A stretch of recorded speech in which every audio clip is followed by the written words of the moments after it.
தொடர்வது நாம் நம்முடைய தவறுகளை ஒத்துக்கொள்ள வேண்டும் என்பதற்கான போதனை.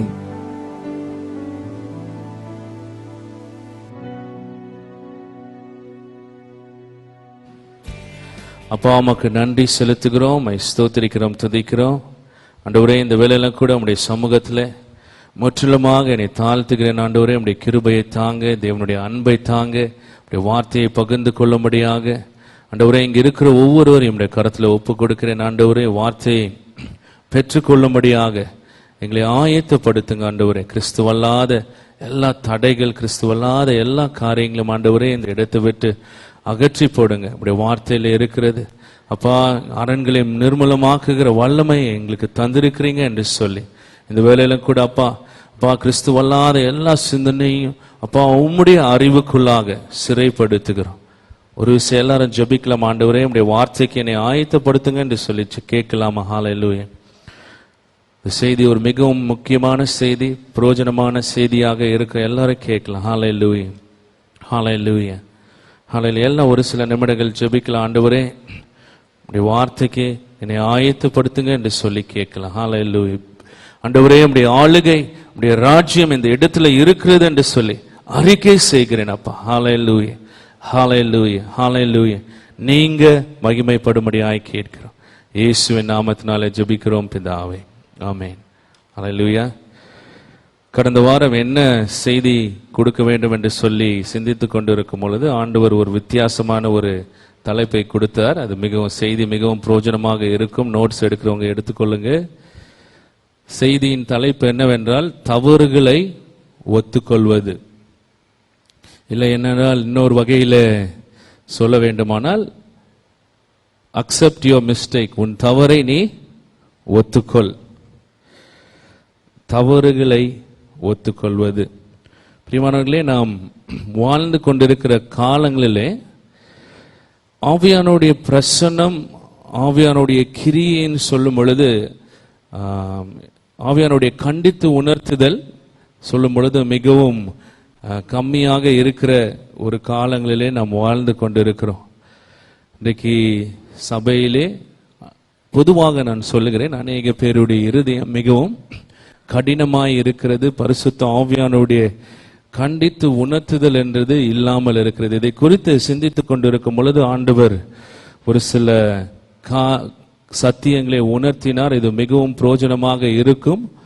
நீங்க உங்களுடைய இருதயத்தை நீங்க என்ன பண்ணுங்க, ஆண்டவருக்கு திறந்து கொடுங்க. ஆண்டவரே, இந்த செய்தியின் மூலமாக என்னோடு கூட பேசுங்க என்று சொல்லி உங்களுடைய இருதயத்தை திறந்து கொடுங்க. முதலாவதாக, இருதயத்தின் கடினம் இல்லைன்னா ஆவியானுடைய கண்டித்து உணர்த்துதல் நம்முடைய வாழ்க்கையில ஏன் மிகவும் கம்மியாக இருக்கிறது என்றால், நாம் அதிகமாக தொடர்ந்து அதே தவறுகளை மறுபடியும் செய்யும் பொழுது, தவறுகளை நியாயம் தீர்க்கும் பொழுது, தவறுக்கு ஏதாவது எக்ஸ்கியூஸ் மாதிரி கொடுத்து கொண்டே இருக்கும் பொழுது நம்முடைய இருதயம் கடினமாகிறது. பிரியமானவர்களே, பரிசுத்த ஆவியானுடைய சத்தத்தை நாம் என்ன சொல்றது, அது நம்முடைய காதுகள் மங்கி போகிறது. ஆண்டவருடைய சத்தத்துக்கு நம்முடைய காதுகள் மங்கி போகிறது. உதாரணமாக, ஒரு நபர் உண்மையாகவே ஒரு ரட்சிப்பின் அனுபவம் இருக்கும் பொழுது, ஒரு நபருக்கு இருக்கும் பொழுது, ஆண்டவரை ஏற்றுக்கொள்ளும் பொழுது ஆண்டவர் என்ன செய்கிறார் என்றால், அந்த கல்லான இருதயத்தை எடுத்து போட்டு சதையான இருதயத்தை அவர் தருகிறார்.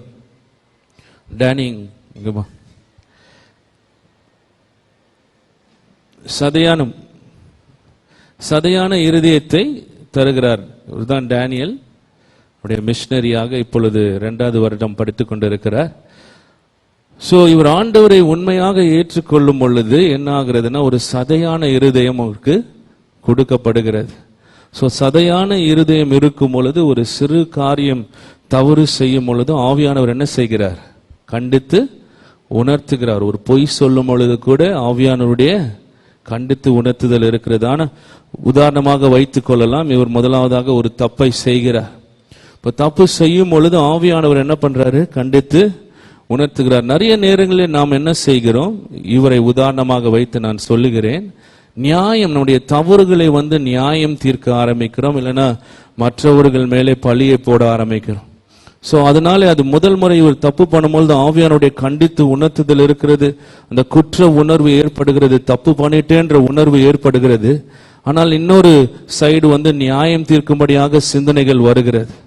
சோ அதை நியாயப்படுத்தும் பொழுது என்ன ஆகுது என்றால், அந்த சதையான இருதயத்திலே ஒரு வெயில்னா தமிழ்ல திரை வருகிறது. பிரியமானவர்களே, அந்த சதையான இருதயத்தின் மேலே ஒரு திரை வருகிறது, இருதயம் கொஞ்சம் கடினமாகிறது. சோ ரெண்டாவது முறை இவர் என்ன பண்றாருன்னா அதே தப்பை செய்கிறார். அதே தப்பை செய்யும் பொழுது என்ன ஆகுதுன்னா, இந்த தடவை ஆவியானுடைய கண்டித்து உணர்த்துதல் இருக்கிறது, ஆனா முதல் முறை மாதிரி இல்லை. அது மாத்திரமல்ல, அந்த அளவுக்கு தெளிவாகவும் அந்த உணர்த்துதல் இல்லை. ஆனா குற்ற உணர்வு ஏற்படுகிறது. ஆனா ஏற்கனவே இவர் செய்தது போல தவறை மறுபடியுமாக நியாயம் தீர்க்கிறார், எக்ஸ்கியூஸ் கொடுக்க ஆரம்பிக்கிறார். மறுபடியுமாக இன்னொரு திரை அந்த இருதயத்தின் மேலே வருகிறது. அப்படியே 2, 3, 4 முறைகள் செய்யும் பொழுது கடைசியில அந்த கண்டித்து உணர்த்துதலே இல்லாமல் போய்விடுகிறது. பிரியமானவர்களே, இருதயம் கடினமாய் விடுகிறது. போகலாம். இந்த நிலை அநேக பேருடைய நிலையாக காணப்படுகிறது. நாம் தொடர்ந்து ஒரு சில தவறுகளை செய்யும் பொழுது, அந்த தவறை நியாயம் தீர்த்து கொண்டு இருக்கும் பொழுது அது என்ன ஆகிவிடுகிறது என்றால், நம்முடைய இருதயத்தை கடினப்படுத்தி விடுகிறது. பிரியமானவர்களே, நாம் செய்கிறோம் தவறை, நாம் செய்கிற தவறு செய்கிறோம்னு தெரியாமலே நாம் செய்து கொண்டிருக்கிற அந்த ஒரு நிலை ஏற்படுகிறது. இது ஒரு நல்ல ஒரு நிலை கிடையாது. ஆவியானுடைய கண்டித்து உணர்த்துதல் நமக்கு தேவை. பிரியமானவர்கள், இதை சிந்தித்துக் கொண்டிருக்கும் பொழுது ஒரு உதாரணமாக சொல்லும்படியாக ஆண்டவர் ஒரு சில சிந்தனைகளை கொடுத்தார். உதாரணமாக ஒருத்தர் பார்த்து நான் கேட்கிறேன், பிரதர் நீங்க ஒரு தவறான உறவுல இருக்கிறீங்க அப்படின்னு சொல்லி கேட்கிறேன். உடனே அவர் என்ன சொல்றாரு, இல்ல பிரதர் அப்படிலாம் கிடையவே கிடையாது. இல்ல பிரதர், அந்த வீட்டுக்கு அந்த தவறான ஒரு இதுல வீட்டுக்கு நீங்க போனது பார்த்ததா சொன்னாங்க. இல்ல பிரதர், அங்கெல்லாம் போகவே இல்லை, அந்த ஏரியால போக வேண்டியது இருந்தது, அப்படி போனேன். இல்ல பிரதர், 2 பேர் நீங்க அங்க வீட்டுல இருந்தத பார்த்தாங்க. உடனே என்ன சொல்றாரு, ஒரு வேலை இருந்தது அந்த வீட்டுல, சோ அதனால போக வேண்டியது இருந்தது அப்படின்னு சொல்றார். உடனே சொல்றேன், இல்ல பிரதர், அங்க தப்பு பண்ணும் போது போட்டோ எடுத்து வச்சிருக்கிறாங்க அப்படின்னு சொல்றேன். உடனே சொல்றாரு, இப்பெல்லாம் அந்த எடிட்டிங் எல்லாம் இருக்குதுல்ல, அதை எப்படியோ மாத்தி என் பேரை கெடுக்கணும்னு சொல்லி அந்த மாதிரி பண்ணி வச்சிருக்கிறாங்க அப்படின்னு அவர் சொல்றார். எல்லாத்துக்கும் ஒரு பொய். பிரியமானவர்களே, அந்த மாதிரி ஒரு நம்மளை அறியாமலே என்ன பண்றது, அந்த மாதிரி ஒரு நிலைக்குள்ளாக நாம் வந்துவிட்டோம். நம்முடைய தவறுகளை பொய் சொல்லியோ, ஏதாவது காரியம் சொல்லியோ, சாக்கு போக்கு சொல்லியோ நியாயம் தீர்க்கிற ஒரு நிலைக்கு நாம் அந்த ஒரு நிலைக்கு இருக்கிறோம். பிரியமானவர்களே, அதான் எழுதும் போது எனக்கு ஒரு காரியம் வந்தது மனதில். இன்னைக்கு அநேக பேர் பொய் சொல்றதுல PhD படித்தவர்களாக இருக்கிறாங்க. PhDல அதுக்கு மேல டிகிரி கூட அவங்களுக்கு கொடுக்கலாம் பொய் சொல்றதுல. அந்த அளவுக்கு நாம் என்ன சொல்றது, நம்முடைய தவறுகளை நியாயம் தீர்த்து மழுப்பி பூசி மூடி மறைக்க கற்றுக்கொண்டு இருக்கிறோம். பிரியமானவர்களே, அது சரி கிடையாது. அப்படி செய்யும் பொழுது நம்முடைய இருதயம் கடினமாக இருக்கிறது. தொடர்ந்து அதே பாதையிலே கடந்து செல்லும் பொழுது அதுக்கு தண்டனை ஒன்று இருக்குது. பிரியமானவர்களே, அதுக்கு பின்பதாக நித்திய தண்டனை ஒன்று இருக்கிறது. கடந்த வாரம் பைபிள் ஸ்டூடெண்ட்ஸ் பகிர்ந்து கொண்டிருக்கும் போது இதுதான் சொல்லி கொண்டிருந்தேன். பொய்யர்கள், சொல்லுங்க வேத வசனத்தில் என்ன இருக்குது, பொய்யர்கள் தேவனுடைய ராஜ்யத்தில் பிரவேசிப்பது இல்லை என்று சொல்லி வேத வசனத்தில் தெளிவாக எழுதி இருக்கிறது. இந்த வேத வசனம் தான் நமக்கு தரம். பிரியமானவர்களே, பைபிள் பின்னாடி இருக்கு. இந்த வேத வசனம் தான் நம்மளுக்கு தரம். இந்த வேத வசனத்தின்படிதான்,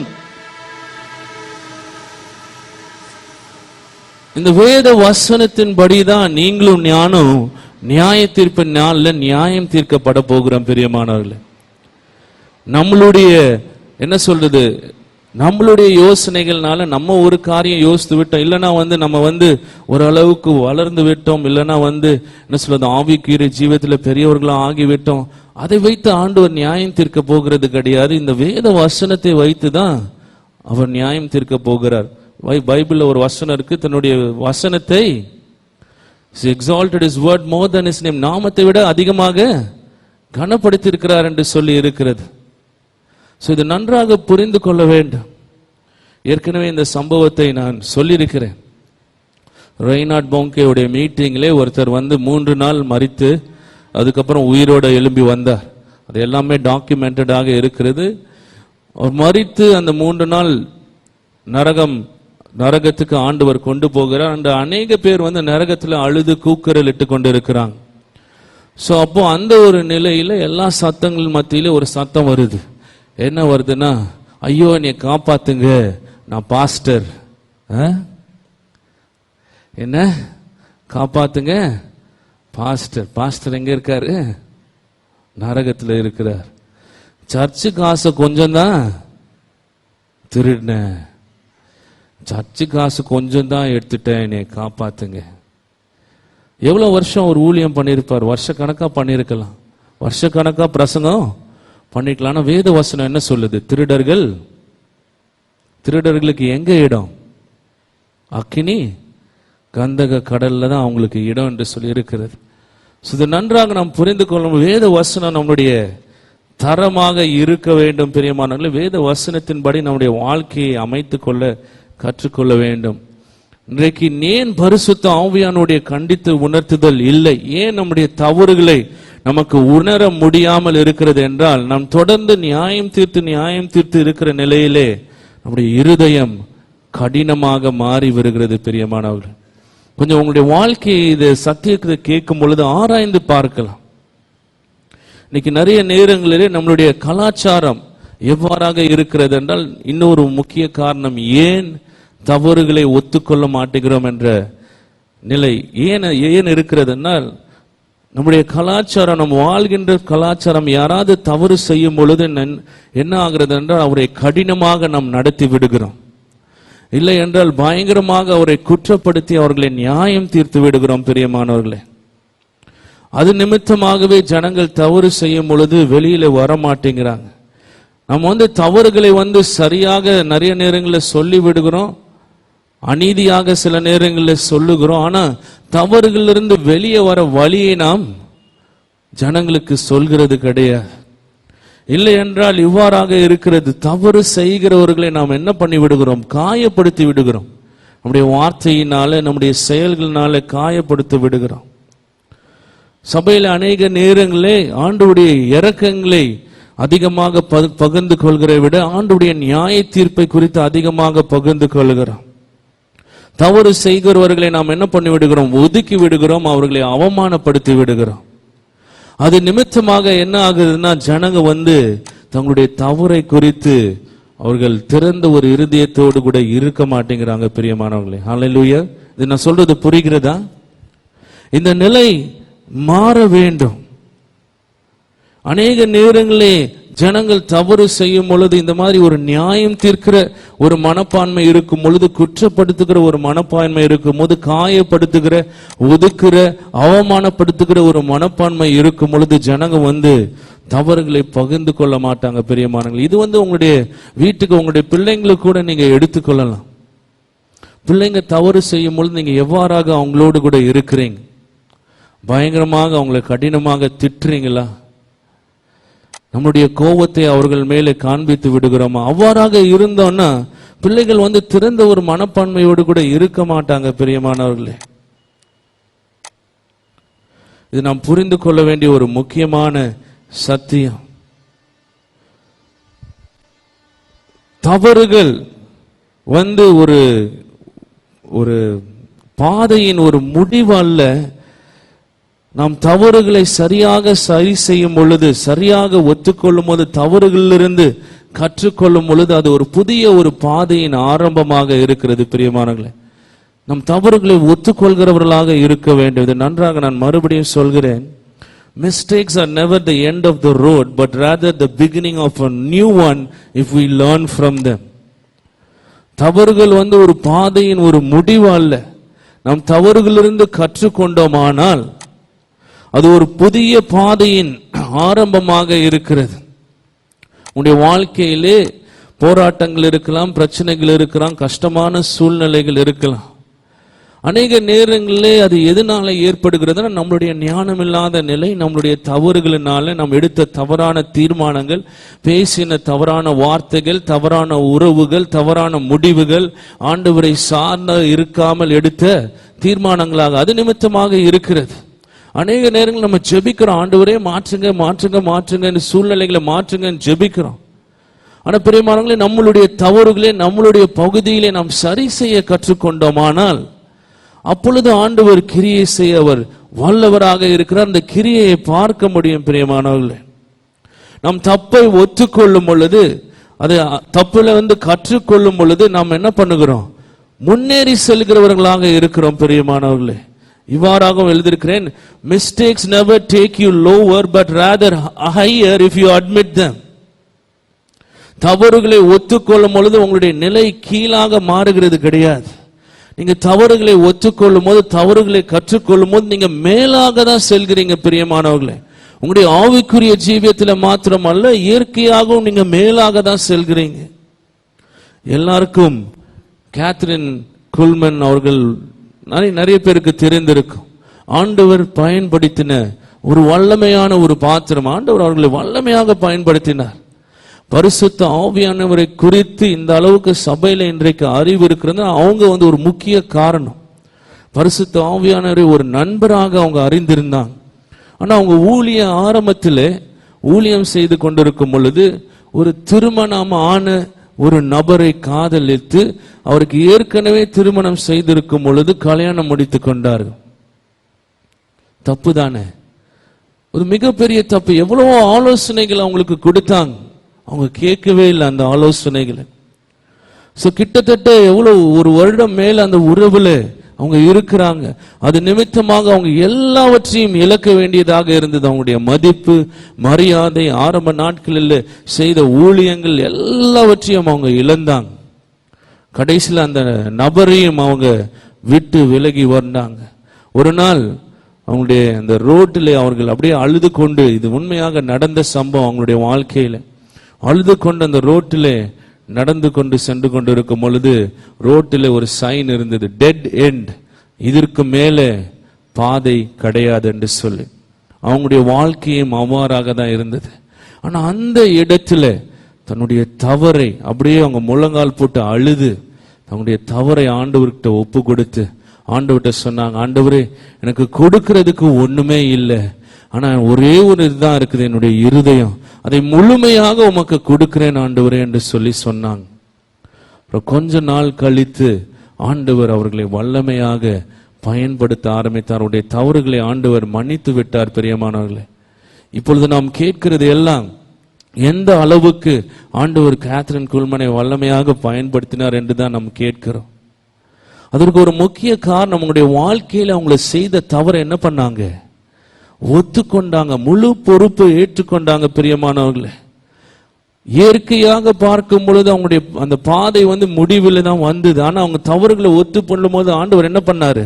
ஒரு புதிய ஒரு பாதையை அவர்களுக்கு உண்டாக்கினார், மேலாக அவர்களை எடுத்து சென்றார். பிரியமானவர்களே, தவறுகளை நாம் ஒத்துக்கொள்ள வேண்டும். அதுதான் நான் சொல்ல வருகிறேன். நம் தவறுகளை ஒத்துக்கொள்ளும் பொழுது ஆண்டவர் வழிகளை நம்மளுக்கு உண்டு பண்ணுகிறார். அது மாத்திரமல்ல, மேலாக நம்ம கொண்டு செல்கிறார். பிரியமானவர்களே, நாம் தவறுகள் மூலமாக கற்றுக்கொள்கிறோம். கற்றுக்கொள்கிறது என்ன? கற்றுக்கொள்கிறதுனா என்ன தெரியுமா? ஒரு வகையில சொல்லணும்னா தவறுகளை திருத்திக் கொள்கிறது தான் கற்றுக்கொள்கிறது. நம்மை திருத்திக் கொள்கிறது தான் நாம் கற்றுக்கொள்கிறோம். பிரியமானவர்களே, கன்ஃபியூஸ் பண்ணிட்டேன்னா, நாம் கற்றுக்கொள்கிறோம் என்றால் அதோடைய அர்த்தம் என்ன தெரியுமா? நம்முடைய தவறுகளை நாம் சரி செய்து கொண்டு இருக்கிறோம் தான் அர்த்தம். பிரியமானவர்களே, நாம் கற்றுக்கொள்ளும் பொழுதுதான் நாம் வளருகிறோம். நாம் வளரும் பொழுது கற்றுக்கொள்கிறோம். பிரியமானவர்களே, வளர்ச்சி என்பது என்ன சொல்கிறது? எப்பொழுது வருகிறதுனா, நம்முடைய வழிகளை நாம் மாற்றிக்கொள்ளும் பொழுது, நம்முடைய குணாதிசயங்களை மாற்றிக்கொள்ளும் பொழுது, நம்முடைய சிந்தனைகளை நாம் மாற்றிக்கொள்ளும் பொழுது. அது எதை குறிக்கிறதாக இருக்கிறது? நம்ம கிட்ட இருக்கிற தவறுகளை உணர்ந்து சரி செய்கிறதை குறிக்கிறதாக இருக்கிறது. பிரியமானவர்களே, மறுபடியும் நான் சொல்கிறேன், இது மிகவும் ஒரு முக்கியமான குறிப்பு. நாம் வளர வேண்டுமானால் எந்த பகுதியிலும் வளர வேண்டுமானால் நம் தவறுகளை சரி செய்ய கற்றுக்கொள்ள வேண்டும். இன்னைக்கு ஏன் இந்த சத்தியங்களை நான் சொல்லிக் கொண்டு இருக்கிறேன் என்றால், நிறைய நேரங்கள் நமக்குள்ளாக ஒரு மனப்பான்மை இருக்கிறது. தவறு செய்துட்டா அவ்வளவுதான், அந்த மாதிரி ஒரு தப்பு பண்ணிட்டா அவ்வளவுதான், அந்த மாதிரி ஒரு தவறான ஒரு மனப்பான்மை இருக்குது. பிரியமான மாற வேண்டும்.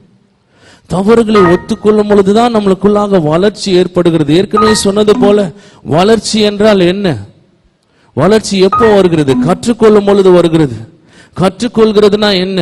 நம்மளுடைய தவறுகளை சரி செய்கிறது. பிரியமானவர்களே, நம் ஆண்டவருடைய சமூகத்துல செல்ற வரைக்கும் நாம் கற்றுக்கொண்டு இருக்கதான் போறோம். பிரியமானவர்களே, கற்றுக்கொண்டு வேண்டியது இருந்து கொண்டேதான் இருக்க வேண்டியது இருக்க போகிறது. பிரியமானவர்களே, நம்மை மாற்றிக்கொண்டே இருக்கணும். பிரியமானவர்களே, அந்த ஒரு மனப்பான்மை நமக்குள்ளாக வர வேண்டும். எத்தனை பேர் எல்லாவற்றிலும் சிறந்து விளங்க வேண்டும் சொல்லி விரும்புகிறீங்க? பாதி பேர் தானா? அப்போ அதுக்கு முக்கியமான ஒரு கிரைட்டீரியா என்ன? பக்கத்தில் உள்ளவங்களை பார்த்து சொல்லுங்க. அப்போ அதுக்கு முதல்ல உன் தப்ப ஒத்துக்கொள்ளணும்னு சொல்லுங்க. செய்கிற தவறுகளை ஒத்துக்கொள்ள வேண்டும். பிரியமானவர்களே,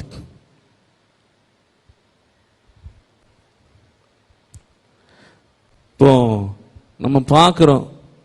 எனக்கு அண்ணா அன்னைக்கு சொல்லி ஒரு மெசேஜ்ல சொன்னாங்க, ரோஜர் ஃபெடரர் சொல்லி ஒரு மிகுந்த சிறந்த டென்னிஸ் பிளேயர், ரொம்ப இந்த மாதிரி அதிகமா எல்லாத்துலயும் பெஸ்டா இருக்கிறவங்களுக்கு கொஞ்சம் நான் ஃபாலோ பண்ணுவேன். எதற்காகன்னா, அவங்க கிட்ட இருந்து குணாதிசயங்களை கற்றுக்கொள்கிறதுக்கு. ரொம்ப நாளா உயர்ந்த நிலையில இருக்கிறவங்க, அவங்கள ஃபாலோ பண்ண, அவங்களுடைய லைஃப் ஸ்டைல், அவங்க எப்படி இருக்கிறாங்க, ஏன்னா அவங்க கிட்ட இருந்து கற்றுக்கொள்கிறதுக்கு. அந்த அளவுக்கு உயர்ந்த நிலையில் அவங்க இருக்கிறாங்கன்னு ஒரு சில காரியங்களை அவங்க சரியாக செய்து கொண்டு இருக்கிறாங்க. ரோஜர் ஃபெடரரை எடுத்துக்கொண்டோமானால், அவர் இதுவரைக்கும் யாரும் சாதனை படைக்காத அளவுக்கு டென்னிஸ்ல அவர் சாதனை படைத்திருக்கிறார். அது மாத்திரமல்ல, அவரை போல இப்பொழுதும் அவருக்கு 30 வயது மேல் ஆகிவிட்டது. இப்பொழுதும் டென்னிஸ்ல வேர்ல்ட் நம்பர் 2 உயர்ந்த நிலையில அவர் இருக்கிறார். அதற்கு முக்கிய ஒரு காரணம் என்ன தெரியுமா? அவருடைய இதை நான் நிறைய காரியங்களை ஃபாலோ பண்ணியிருக்கிறேன். அவருக்குள்ள இருக்கிற தாழ்மை. அது மாத்திரமல்ல, அந்த கற்றுக்கொள்கிற ஒரு இது, எல்லாவற்றையும் அவர் பார்த்து விட்டாரு, எல்லாத்தையும் அவர் ஜெயிச்சு விட்டாரு. அவரை போல யாரும் இதுவரைக்கும் ஜெயிக்கல, முன்பதாகவும் ஜெயிக்கல, எவ்வளோ நாட்களுக்கு முன்பதாக இருந்த அந்த அளவுக்கு அவரை குறித்து சொல்லும் பொழுது, டென்னிஸ்ல இருக்கிறதுலே எல்லா காலங்களிலும் பெஸ்ட் என்று சொல்லி அநேக பேர் சொல்லுகிறாங்க. ஆனா இன்னும் அவர் இன்னும் பெஸ்டாக விளையாட வேண்டும் என்று சொல்லி யோசித்து கொண்டு இருக்கிறார். அதற்கு முக்கிய ஒரு இது என்ன தெரியுமா? தவறுகளை சரி செய்ய வேண்டும், கற்றுக்கொள்ள வேண்டும். அவருக்குன்னு ஒரு கோச் இருக்கிறார். எதற்கு? கற்றுக் கொடுக்கிறதுக்காக. பிரியமானவர்களே, எதற்கு இதை சொல்கிறேன் என்றால், ஏன் அவர்கள் அந்த நிலையில இருக்கிறாங்க? ஏன் அவர் அந்த நிலையில இருக்கிறாரு? ஒரு கற்றுக்கொள்கிற people who have that heart to learn are always growing. கற்றுக்கொள்கிற ஒரு இருதயம் உள்ளவர்கள் அவங்க வளர்ந்து கொண்டே இருப்பாங்க. பிரியமானவங்களே, அவங்க அதே நிலையிலே அவங்க இருக்க மாட்டாங்க. நான் மார்னிங் ஸ்டாரில் நான் படித்து கொண்டு இருந்த பொழுது அநேக நல்ல காரியங்களை கற்றுக்கொண்டேன். ஆனால் நான் மார்னிங் ஸ்டார்ல படிக்கும் பொழுது அங்க ஸ்தாபன தலைவர் அவர்கள் ரிக் ஜாய்னர். அந்த நேரத்தில், இப்பொழுது எப்படி என்று தெரியவில்லை, ஆனால் அந்த நேரத்திலே ஆரம்ப நாட்களிலே உலகத்திலே இருக்கிற ஊழியங்களிலே it was one of the leading ministries, ஒரு சிறந்த ஊழியமாக நடைபெற்று கொண்டிருந்தது. கொஞ்சம் யோசித்து பாருங்க. சென்னையில அல்ல, தமிழ்நாட்டில் அல்ல, இந்தியாவில் அல்ல, உலகத்தில் இருக்கிற ஊழியங்களிலே ஒரு சிறந்த ஊழியம்னா கொஞ்சம் யோசித்து பாருங்க. எந்த அளவுக்கு பாப்புலாரிட்டி, எந்த அளவுக்கு கனம், எந்த அளவுக்கு புகழ் என்று சொல்லி. அது மாத்திரமல்ல, ரிக் ஜாய்னரை எடுத்துக்கொண்டோம் என்றால், ஆண்டவர் அநேக முறை அவரை பரலோகம் எடுத்து சென்றிருக்கிறார். அப்போஸ்தலர்களை அவர் பார்த்திருக்கிறார். அநேக தரிசனங்களையும் சொப்பனங்களையும் அவர் தீர்க்கதரிசியாக ஆண்டவர் அநேக தரிசனங்கள் சொப்பனங்களை கொடுத்திருக்கிறார். நாங்க அவர் கீழே படிக்கும் பொழுது அவர் என்ன சொல்லுவார் தெரியுமா? எங்க கிட்ட ஏதாவது தவறுகள் இருந்தா சொல்லுங்க அப்படின்னு சொல்லுவார். கொஞ்சம் யோசித்து பாருங்க. அந்த அளவுக்கு வேர்ல்டு அளவுல சிறந்த ஊழியம். அந்த அளவுக்கு உயர்ந்த நிலையில இருக்கிற தேவனுடைய மனுஷன் படிக்க வரவங்களை பார்த்து சொல்றாரு, எங்க கிட்ட இருக்கிற தவறுகளை சொல்லுங்க. நான் புரிந்து கொண்ட காரியம் தான், அவங்களுடைய மினிஸ்ட்ரி ஏன் அந்த அளவுக்கு சக்சஸ்ஃபுல்லா இருக்குது? தவறுகளை ஒத்துக்கொள்கிற, தவறுகள் இருந்து கற்றுக்கொள்கிற ஒரு மனப்பான்மை இருக்கிறதுனால அவர் இவ்வாறாக சொல்லுவார். ரைட், குற்றச்சாட்டு சரியான வகையில வந்ததுன்னா ஏற்றுக்கொள்கிறோம். அது தவறான வகையில வந்தா கூட நம்ம ஆராய்ந்து பார்க்கலாம், அதுல ஏதாவது உண்மை இருக்குதா என்று சொல்லி. நம்மளுடைய நோக்கம் என்ன? நம்முடைய ஊழியத்தை பெஸ்டாக ஆண்டவருக்கு செய்யணும். ஆமென். சிறந்த வகையில 100% அதுக்கு மேலும் ஆண்டவருக்கு செய்யணும். அதற்கு தேவையான ஏதாவது குற்றச்சாட்டுகள் வருதுன்னா வரட்டும், அது யார் மூலமாக இருந்து வருதுன்னா கூட பரவாயில்ல. எங்களுடைய இதுல அசைன்மெண்ட்ல நாங்கள் செய்கிற காரியம் என்னவென்றால் 5 நல்ல காரியங்களை எழுதுவோம். அந்த ஒரு ஊழியத்திலேயோ ஒருத்தருடைய பிரசங்கத்திலேயோ 5 நல்ல காரியங்களை எழுதுவோம். அடுத்தது இம்ப்ரூவ் பண்ண வேண்டிய 5 காரியங்களும் எழுதுவோம். குற்றங்களையும் 5 குற்றங்களை எழுதுவோம். ஸோ ஒரு முறை எல்லாரும் உட்கார்ந்து ஸ்டூடெண்ட்ஸாக உட்கார்ந்து கொண்டு இருக்கிறோம். ரிக் ஜாய்னர் அங்கே இருக்கிறார். அப்போ பேசி கொண்டு இருக்கும் போது திடீர்னு ஒரு ஸ்டூடெண்ட், ஒரு பொண்ணு சொல்லிருச்சு, நீங்க மெசேஜ்ல அங்கங்க மேய்ஞ்சிடுறீங்க, டாபிக்ல இருக்க மாட்டேங்கிறீங்க, நீங்க பாட்டுக்கு இஷ்டத்துக்கு வேற எதெல்லாம் பேச ஆரம்பிச்சிடுறீங்க, கொஞ்சம் யோசித்து பாருங்க. அவ்வளவுதான், ரூம்ல பின் டிராப் சைலன்ஸ் ஆயிடுச்சு. இப்போ ரிக் ஜாய்னர் என்ன சொல்ல போகிறார் அப்படின்னு சொல்லி நம்ம இருந்தா என்ன பண்ணிருப்போம்? நீ இப்பதான் வந்த, நீ உனக்கு என்ன தெரியும், அமைதியாரு, வாய மூடு.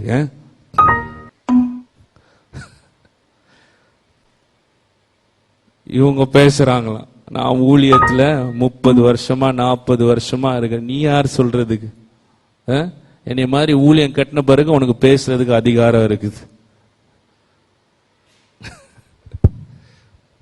கவனிக்கிறீங்களா? அப்போ அவர் என்ன தெரியுமா, அங்க எல்லாம் அப்படியே டென்ஷன் ஆயிட்டாங்க எல்லாரும். என்ன சொல்ல போறார்? அவர் சிரிச்சார். முதல்ல சிரிச்சார். சிரிச்சிட்டு சொன்னாரு, ஆமா உண்மை, நான் அடிக்கடி அது பண்ணிடுறேன் அப்படின்னு. பாருங்க எந்த அளவுக்கு தாழ்மை. ஒரு பெண் அப்பதான் படிக்க வந்திருக்கிறா, அவன் ஸ்கூல் அப்பதான் படிக்க வந்திருக்கிறா. அவன் தவற சொல்லும் பொழுது ஏற்றுக்கொள்கிற ஒரு இறுதி. ஆண்டவர் அதை காண்பித்தார். அவங்க ஊழியம் சிறந்து விளங்குனதுக்கு காரணம் அதுதான் என்று சொல்லி. இன்னைக்கு நம்மளுக்கு அந்த மாதிரி ஒரு மனப்பான்மை அவசியம். பிரியமானவர்களே, 2 காரியங்கள் நம்முடைய தவறுகளை ஒத்துக்கொள்ளாதபடி 2 காரியங்கள் நம்மளை தடுக்கிறதாக இருக்கிறது. முதலாவதாக நான் கொஞ்சம் விவரமாக முன்பதாக சொன்னேன், பெருமை. பெருமை இருக்கும் பொழுது தவற ஒத்துக்கொள்ள முடியாது. நீ யாரு சொல்றதுக்கு? நீ யாரு என்கிட்ட சொல்றதுக்கு? அதை எதை குறிக்கிறதாக இருக்கிறது? பெருமையை குறிக்கிறதாக இருக்கு. இல்லைன்னா நான் யாரு தெரியுமா, என்கிட்ட நீ எப்படி சொல்ல முடியும்? அது எதை குறிக்கிறதாக இருக்கிறது? பெருமையை குறிக்கிறதாக இருக்கிறது. பிரியமானவர்களே, பெருமை இருக்கும் பொழுது அது என்ன சொல்லுது, வளர்ச்சிக்கு அது ஒரு தடையாக மாறுகிறது. It leads to stagnancy. பெருமை இருக்கும் பொழுது நம்ம இருக்கிற இடத்துல இருக்க வேண்டியதான். அது மாத்திரமல்ல, தொடர்ந்து பெருமையிலே நடக்கும் பொழுது நம்ம இருந்த இடத்துல இருந்து கீழாகவும் போக வாய்ப்புகள் ஏற்படும். பிரியமானவர்களே, நம் பெருமையை ஒதுக்கி வைக்க கற்றுக்கொள்ள வேண்டும். 2வது ஒரு முக்கிய காரணம், எது நிமித்தமாக தவறுகளை ஒத்துக்கொள்ளாமல் இருக்கோம் என்றால் பாதுகாப்பு இல்லாத நிலை, இன்செக்யூரிட்டி. இது நம்முடைய தவறுகளை ஒத்துக்கொள்ளாதபடிக்கு நமக்கு ஒரு தடையாக மாறுகிறது. பாதுகாப்பு இல்லாத நிலை. நமக்கு எல்லாத்துக்குமே ஒரு இருதயத்துக்குள்ள ஒரு விருப்பம், வாஞ்சை இருக்குது, ஜனங்க என்னை ஏற்றுக்கொள்ள வேண்டும் என்று சொல்லி.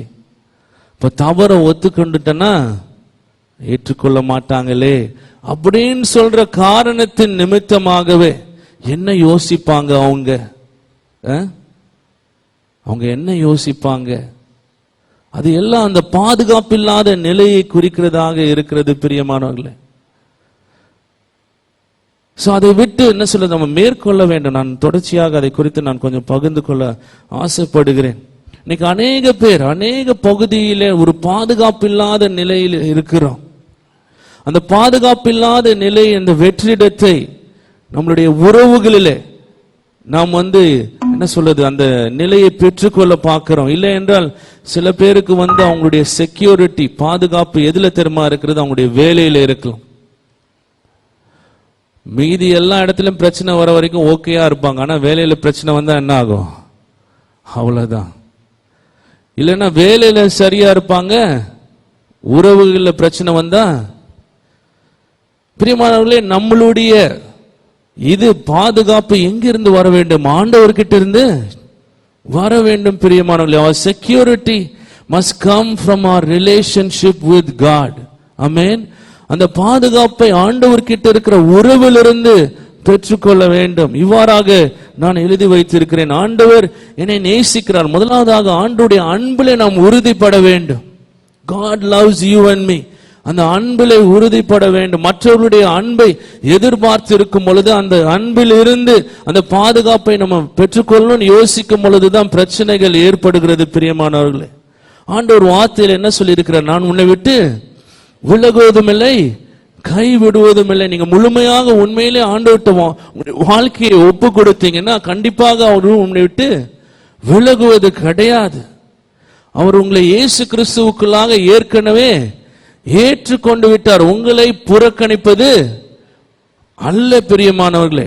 அங்கு இருந்து என்ன சொல்றது, உங்களுடைய பாதுகாப்பு, அங்கிருந்து உங்களுடைய உறுதி, வாழ்க்கையின் உறுதி வர வேண்டாம். மற்ற காரியங்களிலே உங்களுடைய பாதுகாப்பு இருக்கும் பொழுது, உங்களுடைய உறவுகளிலோ இல்லைன்னா உங்களுடைய வேலையிலோ அவ்வாறாக இருக்கும் பொழுது, அப்பொழுது உங்களுடைய வாழ்க்கை ஒரு இலையை போல் அசைந்து கொண்டே இருக்கும் பிரியமானவர்களே. அப்படி இருக்கும் பொழுது நம்முடைய தவறுகளை நாம் ஒத்துக்கொள்ள மாட்டோம். நம்முடைய தவறுகளை மழுப்ப பார்ப்போம், மூடி மறைக்க பார்ப்போம் பிரியமானவர்களே. வேத வசனத்திலே ஒரு சில வசனங்கள் இருக்கிறது. 1 யோவான் 3ஆம் அதிகாரம் 1 3ஆம் வசனத்தை சீக்கிரமாக படிங்க. நன்றாக கவனிங்க. நாம் தேவனுடைய பிள்ளைகள். சோ பிள்ளைகளுக்கு இது இந்த வசனங்கள் குறிப்பிட்டிருக்கிறது.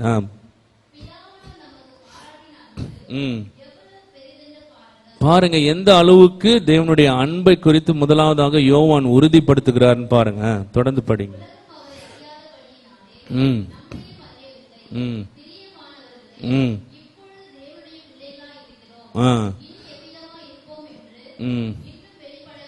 இப்பொழுது தேவனுடைய பிள்ளைகளாய் இருக்கிறோம். சோ பிள்ளைகளுக்கு தான் அவர் எழுதுறார். அடுத்தது 3ஆம் வசனம். என்ன நம்பிக்கை? அவர் நம்முடைய தகப்பன், நாம் அவருடைய பிள்ளை என்ற நம்பிக்கை வைத்திருக்கிற எவனும் அவர் சுத்தமுள்ளவராய் இருக்கிறது போல, ஆமென், ஹல்லேலூயா, தன்னையும் சுத்திகரித்துக் கொள்கிறான். இது நன்றாக புரிகிறதா? ஆமென். எத்தனை பேருக்கு புரிகிறது? ஹல்லேலூயா. சோ அது எதை சுத்திகரித்துக் கொள்கிறதுனா எதை குறிக்கிறதாக இருக்கிறது? தவறுகளை ஒத்துக்கொள்கிறதை குறிக்கிறதாக இருக்கிறது. யோவான்ல இன்னொரு வசனம் இருக்குது. அவர் வெளிச்சத்திலே இருப்பது போல நாமும் வெளிச்சத்திலே இருக்கிறதுனால, if we walk in the light as he is in the light, the blood of Jesus Christ his son cleanses us என்று சொல்லி இருக்கிறது. அவர் வெளிச்சத்திலே இருப்பது போல நாமும் வெளிச்சத்திலே நடந்தோமானால் இயேசு கிறிஸ்துவின் ரத்தம் சகல பாவங்களையும் நீக்கி சுத்திகரிக்கும். பிரியமானவர்களே, நம் தவறு செய்யும் பொழுது அதனுடைய அர்த்தம் நம்ம பாவிகளாக மாறிட்டோம்னு அர்த்தம் கிடையாது. ஆமென்.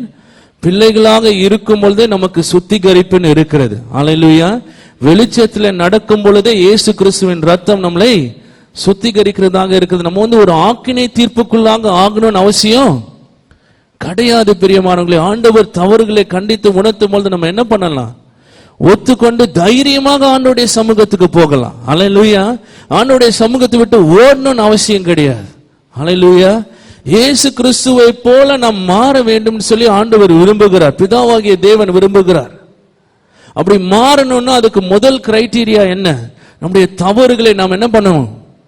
ஒத்துக்கொள்ள வேண்டும், தவறுகளை சரி செய்ய வேண்டும். ஆண்டவர் நம்மளை ஆக்கினை தீர்ப்புக்குள்ளாக ஆக்குறதுக்கு அல்ல, இயேசு கிறிஸ்துவை போல மாற்றுகிறதுக்கு தான் தவறுகளை உணர்த்துகிறார். பிரியமானவர்களே, நாம் அவருடைய பிள்ளைகளாக இருக்கிறோம். ஹல்லேலூயா.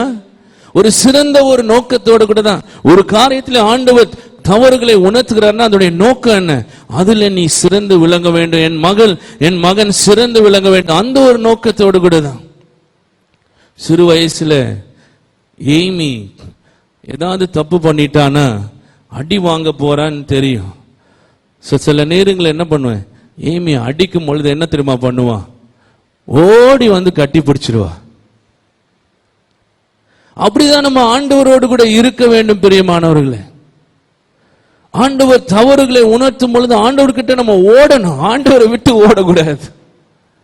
நம்மளுக்கு அந்த ஒரு மாதிரி ஒரு தவறான ஒரு மனப்பான்மை நம்மளுக்குள்ளாக காலங்காலமாக உருவாகி விட்டது. ஹல்லேலூயா. ஆண்டவருடைய பிள்ளைகளாக இருக்கிறோம், நீங்களும் நானும் பிள்ளைகளாக இருக்கிறோம். தவறுகள் ஆண்டவர் உணர்த்தும் பொழுது நம்ம என்ன பண்ணணும்? தைரியமாக ஆண்டவருடைய சமூகத்தில் போய் ஆண்டவரை என்னை மன்னிங்க, கிருபையை தாங்க. ஹல்லேலூயா. இது தொடர்ந்து தப்பு செய்து கொண்டு எப்படி வேணாலும் இருக்கிறவங்களுக்கு இந்த செய்தி கிடையாது. சரியா? எல்லாத்துக்கும் ஒரு சரி சமநிலை அவசியம். முதலாவதாக தவறுகள் செய்யும் பொழுது என்ன பண்ணணும்? மறைக்க கூடாது. ஹல்லேலூயா. ஆதாமும் ஏவாளும் தப்பு பண்ணிட்டு என்ன பண்ணாங்க? போய் ஒளிஞ்சுக்கிட்டாங்க. நீங்க அநேக பேர் தப்பு பண்றது எப்படி பண்ணுவாங்க? இருள்ல தான் செய்கிறாங்க தப்பு. அம்மா அப்பாவுக்கு தெரியாம, மற்றவங்களுக்கு தெரியாம அப்படிதான் தப்பு செய்யறாங்க. தப்பு பண்ணும்போது இல்லைன்னா தப்பு உணர்த்தும் போது என்ன பண்ணுவாங்க? மழுப்பி மறைக்க பார்ப்பாங்க. அப்படி பண்ணக்கூடாது. பிரியமானவர்களுடைய தப்பை மறைக்க கூடாது. இல்லைன்னா மற்றவர்கள் மேலேயோ சூழ்நிலைகள் மேலேயும் பழிய போடக்கூடாது. ஆதாம பார்த்து ஆண்டவர் கேட்கிறாரு, ஏன் தப்பு பண்ண? ஆதாம் என்ன சொல்றாரு? அவர் பயங்கரமான ஆள். அவர் ஆதாம் நீங்க கொடுத்த மனைவின்ட்டார். அவர் ஆண்டவர் மேலேயே மனைவி போட்டார். என்ன? நீங்க கொடுத்த மனைவி தான். அந்த அம்மாவை கேட்டா அந்த அம்மா என்ன சொன்னாங்க? சர்ப்பம்னாங்க. ஆண்டவர் பார்த்தாரு, எல்லாருமே கெட் அவுட் அப்படின்ட்டாரு.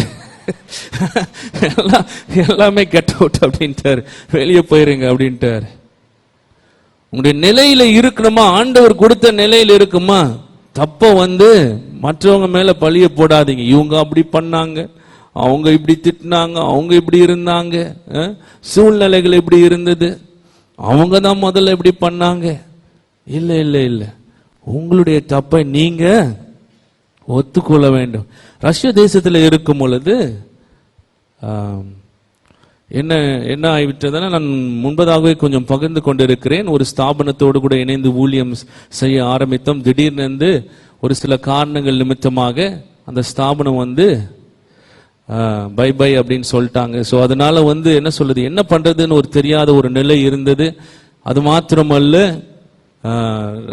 ரஷ்யாவிலிருந்து 5 வருடங்கள் வெளியேற்றப்பட்ட ஒரு நிலையும் இருந்தது. இதெல்லாம் மெடிக்கல் காலேஜ் முடிச்ச பிறகு. ஸோ இதை குறித்து நான் முன்பதாக பகிர்ந்து கொண்டிருக்கும் பொழுது அதிகமாக இதை தான் பகிர்ந்து கொள்வேன். எப்படி என்னை காயப்படுத்தினாங்க, எப்படி சூழ்நிலைகள் ஏற்பட்டது, எப்படி நான் மேற்கொண்டேன், இதுதான் அதிகமாக பகிர்ந்து கொண்டிருந்தேன்.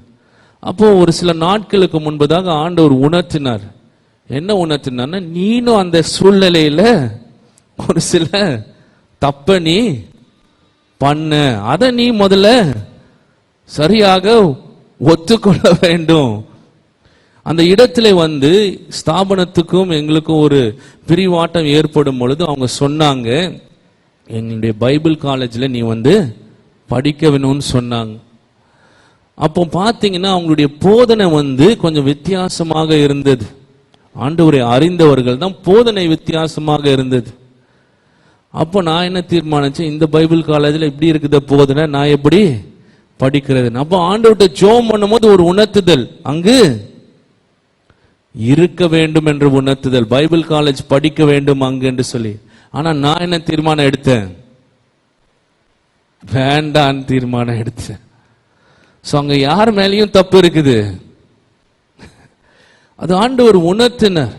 நீ அந்த இடத்துல நீ கீழ்ப்படிந்து இருந்தால் அந்த மாதிரி சூழ்நிலைகள் உருவாகிறதுக்கு வாய்ப்புகள் இருந்திருக்காது. இல்லைன்னா உருவாயிருந்தா கூட நான் அங்கு என்னுடைய கிருபையை தந்திருப்பேன். அது மாத்திரமல்ல, அங்க ரஷ்ய தேசத்தில் இருக்கும் பொழுது பயங்கரமாக ஆவிக்குரிய யுத்தம் செய்து துரைத்தனங்களுக்கும் அதிகாரங்களுக்கு விரோதமாக போராடி பயங்கரமாக பிசாசு போராட்டங்கள் இருந்தது.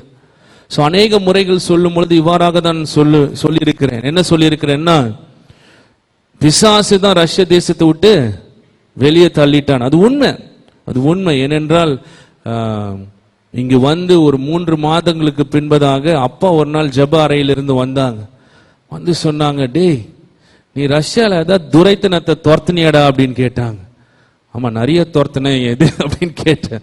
அப்போ அப்பா சொன்னாங்க, அது உன்னை அங்கிருந்து ஃபாலோ பண்ணிட்டு வந்திருக்குது, இங்க நம்ம வீட்டு முன்னாடி நின்றுகிட்டு இருக்குது என்று சொல்லி. ஏன்னா பயங்கரமான பிரச்சனைகள் அந்த அந்த சமயங்கள்ல. சோ அது அதிகமாக தான் நான் சொன்னேன். என்ன சொன்னேன்? பிசாசு தான் வெளியே துரத்திட்டான்னு சொல்லி. அப்போ ஒரு நாள் ஆண்டவர் உணர்த்தினார் என்னை. அந்த விசா நான் அதிகமாக விசா இல்லாமல் நான் இருந்து விட்டேன்னு சொல்லிட்டு என்னை கோர்ட்டுக்கு கூட்டிட்டு போனாங்க. சோ கோர்ட்டுக்கு கூட்டிட்டு போகும்போது ஜட்ஜி கேட்கிறாங்க, எதனால ஓவர் ஸ்டே பண்ணிருக்கிற, எதனால விசா இல்லாமல் இருந்திருக்கிற. சோ அந்த நேரத்தில் நான் என்ன பண்ணிருக்கணும்னா, எதனாலன்னா நான் அந்த அம்மா கிட்ட கொடுத்திருந்த விசா, ஆனா அந்த அம்மா என்ன பண்ணுச்சு, எக்ஸ்டெண்ட் பண்ணாம வச்சிருச்சு. அதை நான் சொல்லியிருக்கணும். ஆனா நான் என்ன சொன்னேன், காசு இல்ல காசு இல்ல அதனால இருந்துட்டேன்னு சொல்லி. அப்ப ஆண்டவர் நீ அந்த சூழ்நிலையில பொய் சொல்லிட்ட. என்ன சொல்லிட்ட? நான் நியாயம் தீர்த்துக்கலாம், எனக்கு இவ்வளோ கஷ்டம், இவ்வளோ அடி, இவ்வளோ பயங்கரமான பிசாசு போராட்டம், எல்லாரும் என்னைய ஒதுக்கிட்டாங்க. இல்ல, அந்த இடத்துல உண்மையே சொல்லிருக்க வேண்டாம். அதனாலதான் பிசாசுக்கு இடம் கிடைச்சது. உன்னை வெளியே துரத்துறதுக்கு எப்படி இடம் கிடைச்சது? பொய் சொன்னது நிமித்தமாக என்று சொல்லி ஆண்டவர் உணர்த்தினார். இது எதற்கு சொல்றேன்னா, பிரியமானவர்களே, நம்முடைய தப்பை நாம் ஒத்துக்கொள்ள வேண்டும். நிறைய நேரங்கள் நம்ம என்ன பண்ணிடுறோம், நான் கொஞ்ச நாள் அப்படிதான் செய்துட்டு இருந்தேன், அவங்க சரியா புரிந்துக்கல, அவங்க இது பண்ணிட்டாங்க, காயப்படுத்திட்டாங்க, அதெல்லாம் உண்மைதான். ஆனா நான் என்னுடைய பகுதியில் என்ன பண்ணிருக்கணும், ஆண்டவருக்கு கீழ்ப்படிஞ்சிருக்கணும். என்னுடைய பகுதியில் என்ன பண்ணிருக்கணும், உண்மையாக இருந்திருக்க வேண்டும். பெரியமானவர்களே, நம்மளுடைய வாழ்க்கையை நம்ம கொஞ்சம் ஆராய்ந்து பார்க்கலாம். இல்லைன்னா சில பேர் என்ன பண்ணுவோம், நியாயம் தீர்க்கிறோம். நியாயம் தீர்க்கிறவங்க இருக்கிறீங்களா? இந்த மாதிரி தவறா நியாயம் தீர்க்கிறது கிடையாது, தப்பு பண்ணிட்டு நியாயம் தீர்ப்பாங்க. பாஸ்டரே அப்படி பண்ற. அந்த கொஞ்ச நாளைக்கு முன்னாடி இந்த லவ் பண்றது பத்தி இது பண்ணணும்னா என்ன பேச்சு, பாஸ்டரே அப்படி பண்ணிட்டு இருக்கிறாரு. எப்போ அதெல்லாம் ஒன்னும் யோசிக்காதீங்க. அந்த மாதிரி ஒரு பேச்சு இருந்தது. அது என்ன தவறை என்ன பண்றது, நியாயம் தீர்க்கிறதா இருக்கிறது. பிரியமானவர்களே, சவுல் என்ன பண்ணா, சாமுவேல் தீர்க்கதரிசி குற்றத்தை கண்டித்து உணர்த்துகிறார். அப்ப அவன் என்ன எப்படி நியாயம் தீர்க்கிறான்னா, இந்த ஆடு மாடுகள்லாம் யாருக்கு கொண்டு வந்திருக்கிறோமா, யாருக்கு, ஆண்டவருக்கு பலியிடுறதுக்கு. பாருங்க எப்படி தன்னுடைய தப்பை நியாயம் தீர்க்கிறார். இன்னைக்கு நீங்க எப்படி தப்ப நியாயம் தீர்த்து கொண்டு இருக்கிறீங்க, கொஞ்சம் ஆராய்ந்து பாருங்க. குடிக்கிறவங்களை கேட்டா ரொம்ப பிரச்சனை பிரதர், தாங்க முடியல, வெளியிலயும் பிரச்சனை, வீட்டிலையும் பிரச்சனை, அதனாலதான் குடிக்கிறேன். நியாயம் தீர்க்க கூடாது பிரியமானவர்களே, தவறை நியாயம் தீர்க்க கூடாது. சரியாக ஆண்டவர் ஒரு காரியத்தை உணர்த்தும் பொழுதோ இல்ல மற்றவர்கள் நம்முடைய தவறை கண்டித்து உணர்த்தும் பொழுதோ என்ன பண்ணணும், முதலாவதாக ஒத்துக்கொள்ள வேண்டும். எத்தனை பேருக்கு அந்த ஒத்துக்கொள்ற மனப்பான்மை இருக்குது? நான் கடந்த முறை சொன்ன, முன்னாடிலாம் தாம் பிடிச்ச முயலுக்கு 3 கால் தான் சொல்லுவாங்க. ஆனா இப்பெல்லாம் பயங்கரமா இம்ப்ரூவ்மெண்ட் ஆயிருச்சு. பிடிச்ச முயலுக்கு காலே இல்லைன்னு சாதிக்கிறவங்க இருக்கிறாங்க என்று சொல்லி அந்த அளவுக்கு பொய் சொல்ல கத்துக்கொண்டு இருக்கிறான். அந்த அளவுக்கு நியாயம். அது அந்தமான்ல ரொம்ப ஃபேமஸ் ஆயிருச்சு அது சொன்னது. இப்ப பிடிக்கிற முயலுக்கு காலே இல்லை அப்படின்னு ஒத்துக்கொள்ள வேண்டும். தப்பு செய்தா என்ன பண்ணணும்? பக்கத்துல உள்ளவங்க பார்த்து சொல்லுங்க, தப்பு செஞ்சா ஒத்துக்கணும்னு சொல்லுங்க. ஒத்துக்கிட்டு இருக்கிறீங்களா? சிஸ்டர் இப்படி தலையாட்டுறாங்க இல்லைன்னு. ஒத்துக்கணும் பிரியமானவர்களே. அடுத்ததாக தவறுக்கு முழு பொறுப்பை எடுக்க வேண்டும். உங்களுக்கு முழுமையான விடுதலை வேணும்னா என்ன பண்ணணும்? தப்பு பண்ணதுக்கு முழு பொறுப்பை எடுத்துக்கொள்ளணும். ஆதாம் என்ன பண்ணிருக்கணும்? நான் தான் தலைவன், நான் தான் என் மனைவியை சரியாக கண்காணித்து இருக்கணும், என் மேலதான் அதிகமான தவறுன்னு சொல்லி ஆதாம் அந்த இடத்துல என்ன பண்ணிருக்கணும்? ஒத்துக்கொண்டு இருக்க வேண்டும். ஏவாள் என்ன சொல்லிருக்கணும்? என் கணவனை நான் கேட்டிருக்க வேண்டும். அந்த சூழ்நிலைக்கு நான் சுயமாக செயல்பட்டு என் மேல தப்பு. சர்ப்பம் அது பிசாசு, அது விட்டு விடலாம். முழு பொறுப்பை எடுத்துக்கொள்ள வேண்டும். ஒரு தப்பு சூழ்நிலைகள் எப்படி வேணாலும் இருக்கலாம், அவங்க எப்படி வேணாலும் என்ன கோவப்பட்டீங்கன்னா என்ன பண்ணிருக்கணும்? கோவப்பட்டு பேசிருக்க. அவங்க அப்படி பேசினாங்க, இவங்க அதெல்லாம் கிடையாது. நீங்க எப்படி பேசுனீங்க, நீங்க என்ன சொன்னீங்க, அதுக்கு நீங்க முழு பொறுப்பை கேக்குறீங்களா? அல்லேலூயா. எடுத்துக்கொள்ள வேண்டும் பிரியமானவர்களே. அடுத்ததாக ஒத்துக்கொள்ள வேண்டும், முழு பொறுப்பை எடுத்துக்கொள்ள வேண்டும், அறிக்கை செய்ய வேண்டும். ஆண்டவருக்கு முன்பதாக இல்லைன்னா தவறுகளை ஜனங்களுக்கு முன்பதாக பண்ணியிருந்தா என்ன பண்ணணும்? அதான் ஒரு சர்ச்சில் ஒரு பாஸ்டரை பத்தி ஒரு அம்மா எல்லாத்தையும் போய் தப்பா சொல்லிக்கிட்டு இருந்தாங்களா. ஸோ ஒரு நாள் அவங்க தப்ப உணர்ந்து மனம் திரும்பிட்டாங்க. மனம் திரும்பிட்டு பாஸ்டர்கிட்ட சொன்னாங்களாம், பாஸ்டர் தயவுசெய்து என்னை மன்னிச்சிருங்க, நான் தப்பு பண்ணி எல்லாத்தையும் பேசிட்டேன். பாஸ்டர் சொன்னார், அம்மா நான் மன்னிச்சிடுறேன், எல்லா தப்பையும் மன்னிச்சிடுறேன், ஆனால் நீங்கள் ஒரே ஒரு காரியம் மட்டும் பண்ணுங்க, நீங்கள் சொன்னவங்க எல்லாத்தையும் போயிட்டு மன்னிப்பு கேளுங்க அப்படின்னாரு. அந்த பகுதியை நம்ம விட்டு விடுறோம்ல நிறைய நேரங்கள்ல. எந்தெந்த இடங்கள்லாம் தப்பு பண்ணிருக்கணும் என்ன பண்ணணும்? மன்னிப்பு கேட்க வேண்டும் பிரியமானவர்களே, அறிக்கை செய்ய வேண்டும். அதுதான் ஒருவர் இவ்வாறாக சொன்னார், எந்த நிலையிலிருந்து அந்த தப்பு செய்யப்படுகிறதோ அந்த நிலையிலிருந்து அறிக்கையும் வர வேண்டும். ஆயிரக்கணக்கான ஜனங்களுக்கு முன்பதாக தப்பு பண்ணா என்ன பண்ணணும்? ஆயிரக்கணக்கான ஜனங்களுக்கு முன்பதாக தப்ப ஒத்துக்கொள்ள வேண்டும் பிரியமானவர்களே. இன்னைக்கு நிறைய நேரங்கள் என்ன ஆகுது? மேலிருந்து அநேக பேர் தவறுகள் செய்யறாங்க, உள்ள மனம் திரும்பிடுறாங்க, ஆனா கீழே இருக்கிற ஜனங்கள் அதை அறியாம இருக்கிறனால அவங்க செய்த தவறை தொடர்ந்து செய்து கொண்டு இருக்கிறாங்க பிரியமானவர்களே. தவறாக வழி நடத்தப்பட்டு கொண்டிருக்கிறாங்க. கடைசியாக அந்த தவறை நாம் விட்டு விட வேண்டும். நேரம் மிகவும் அதிகமாகி விட்டது. எல்லாரும் கண்களை மூடி ஜெபிக்கலாம். இந்த காலை வேளையிலும் கூட ஆண்டவர்கிட்ட நான் கேட்க போகிறேன். ஒரு முரண்பாடாக இருக்கிறது நம்முடைய வாழ்க்கையிலே, இது நம்முடைய தவறை ஒத்துக்கொள்ளாத ஒரு நிலை. பிரியமானவர்களே, ஆண்டவர் நம்முடைய தவறுகளை உணர்த்துகிறதுக்கு காரணம் என்னவென்றால் நம்மை ஒதுக்குறதுக்கு அல்ல, அவமானப்படுத்துகிறதுக்கு அல்ல, அவரை உயர்த்த வேண்டும். நல்ல ஒரு நோக்கத்தோடு கூட தான் ஆண்டவர் தவறுகளை உணர்த்துகிறவராக இருக்கிறார். அவருடைய கண்டித்து உணர்த்துதல் நம்முடைய வாழ்க்கையிலே அவசியம் பிரியமானவர்களே. நாம் வளர வேண்டுமானால் தவறுகளை ஒத்துக்கொள்ள வேண்டும், சரி செய்ய வேண்டும். அப்பொழுதுதான் நாம் வளர முடியும். 2 காரியங்களுக்காக நாம் மனம் திரும்ப போகிறோம். எல்லாரும் பொதுவாக ஆண்டவர்கிட்ட ஒருவேளை செய்திருக்கலாம், செய்யாம இருக்கலாம், ஆண்டவர்கிட்ட கேட்கலாம், ஆண்டவரே பெருமையை என்னிடத்திலிருந்து எடுத்து போடுங்க என்று சொல்லி கேட்கலாம். ஹல்லேலூயா, ஹல்லேலூயா. அடுத்ததாக, ஆண்டவரே உமக்குள்ளாக ஒரு உறுதியை எனக்கு தாங்க, உம்முடைய அன்பிலே உறுதிப்பட, உம்முடைய அன்பிலே ஸ்திரப்பட எனக்கு உதவி செய்யுங்க. ஹல்லேலூயா, ஹல்லேலூயா, ஹல்லேலூயா. நான் சொன்னது போல பிரியமானவர்களே, அவருடைய பிள்ளைகளாக இருக்கிறபடினாலே, அந்த நம்பிக்கை இருக்கிறபடினாலே நாம் நம்மளை சுத்திகரித்துக் கொள்ள வேண்டும். பாவிகளாக இருக்கிறபடினால அல்ல, பிள்ளைகளாக இருக்கிறபடினாலே நம்மளை சுத்திகரித்துக் கொள்ள வேண்டும். வெளிச்சத்திலே நடக்கிறவர்களாக இருக்கிறனால இயேசு கிறிஸ்துவின் ரத்தம் நம்முடைய எல்லா பாவங்களையும் சுத்திகரிக்கிறதாக இருக்கிறது.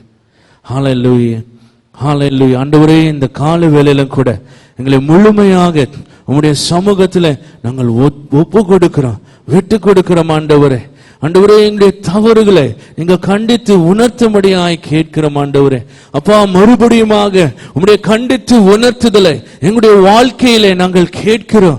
எங்களுடைய இருதய கடினங்களை நீங்க எடுத்து போடும்படியாய் கேட்கிறோம். ஆண்டவரே அப்பா, அந்நாளிலே நீங்க சொன்னீங்களே, அந்த கல்லான இருதயத்தை எடுத்து போட்டு சதையான இருதயத்தை அவர்களுக்கு தந்து என் ஆவியை அவர்களுக்குள்ளாக ஊற்றி என் வழிகளிலே நடக்க பண்ணுவேன் சொல்லியிருக்கிறீங்களே. ஆண்டவரே, இருதய கடினங்களை எடுத்து போடுங்க, மறுபடியுமாக என்னுடைய இருதயங்களை சதையாக மாற்றுங்க. ஆண்டவரே, சதையாக மாற்றுங்க. தாழ்மையை தாங்க, ஒரு கற்றுக்கொள்கிற ஒரு இருதயத்தை தாங்க. ஆண்டவரே, மற்றவர்கள் தவறுகள் செய்யும் பொழுதும் கூட தவறாக நியாயம் தீர்க்காதபடிக்கு அவர்களுடைய அன்போடு கூட பார்க்க உதவி செய்யுங்க. ஆண்டவரே, இந்த வேளையிலும் கூட, இந்த கால வேளையிலும் கூட எல்லா முரண்பாடுகள், கிறிஸ்துவல்லாத எல்லா தடைகள், கிறிஸ்துவல்லாத எல்லா மேட்டுமைகள், கிறிஸ்துவல்லாத எல்லா பாதுகாப்பில்லாத நிலை, ஆண்டவரே எங்களுடைய எல்லைகளை விட்டு, எங்களுடைய வாழ்க்கையை விட்டு, உறவுகளை விட்டு இயேசுவின் நாமத்தினாலே நீங்கி போகும்படியாய் கட்டளை இடுகிறோம். அப்பா, தடைகள் எல்லாம் நீங்கி போவதாக. அப்பா, ஹல்லேலூயா, ஹல்லேலூயா. உமக்கு நன்றி செலுத்துகிறோம், நாமத்தை மகிமைப்படுத்துகிறோம். ஆண்டவரே, இந்த வாரம் கூட ஆண்டவரே அப்பா, எங்களை உணர்த்தி கண்டித்து உணர்த்தி சரியான பாதையில் நீங்க நடத்தும்படியாய் கேட்கிறோம். அப்பா, நன்றி செலுத்துகிறோம். இயேசுவின் நாமத்தினாலே ஜெபிக்கிறோம் பிதாவே, ஹல்லேலூயா.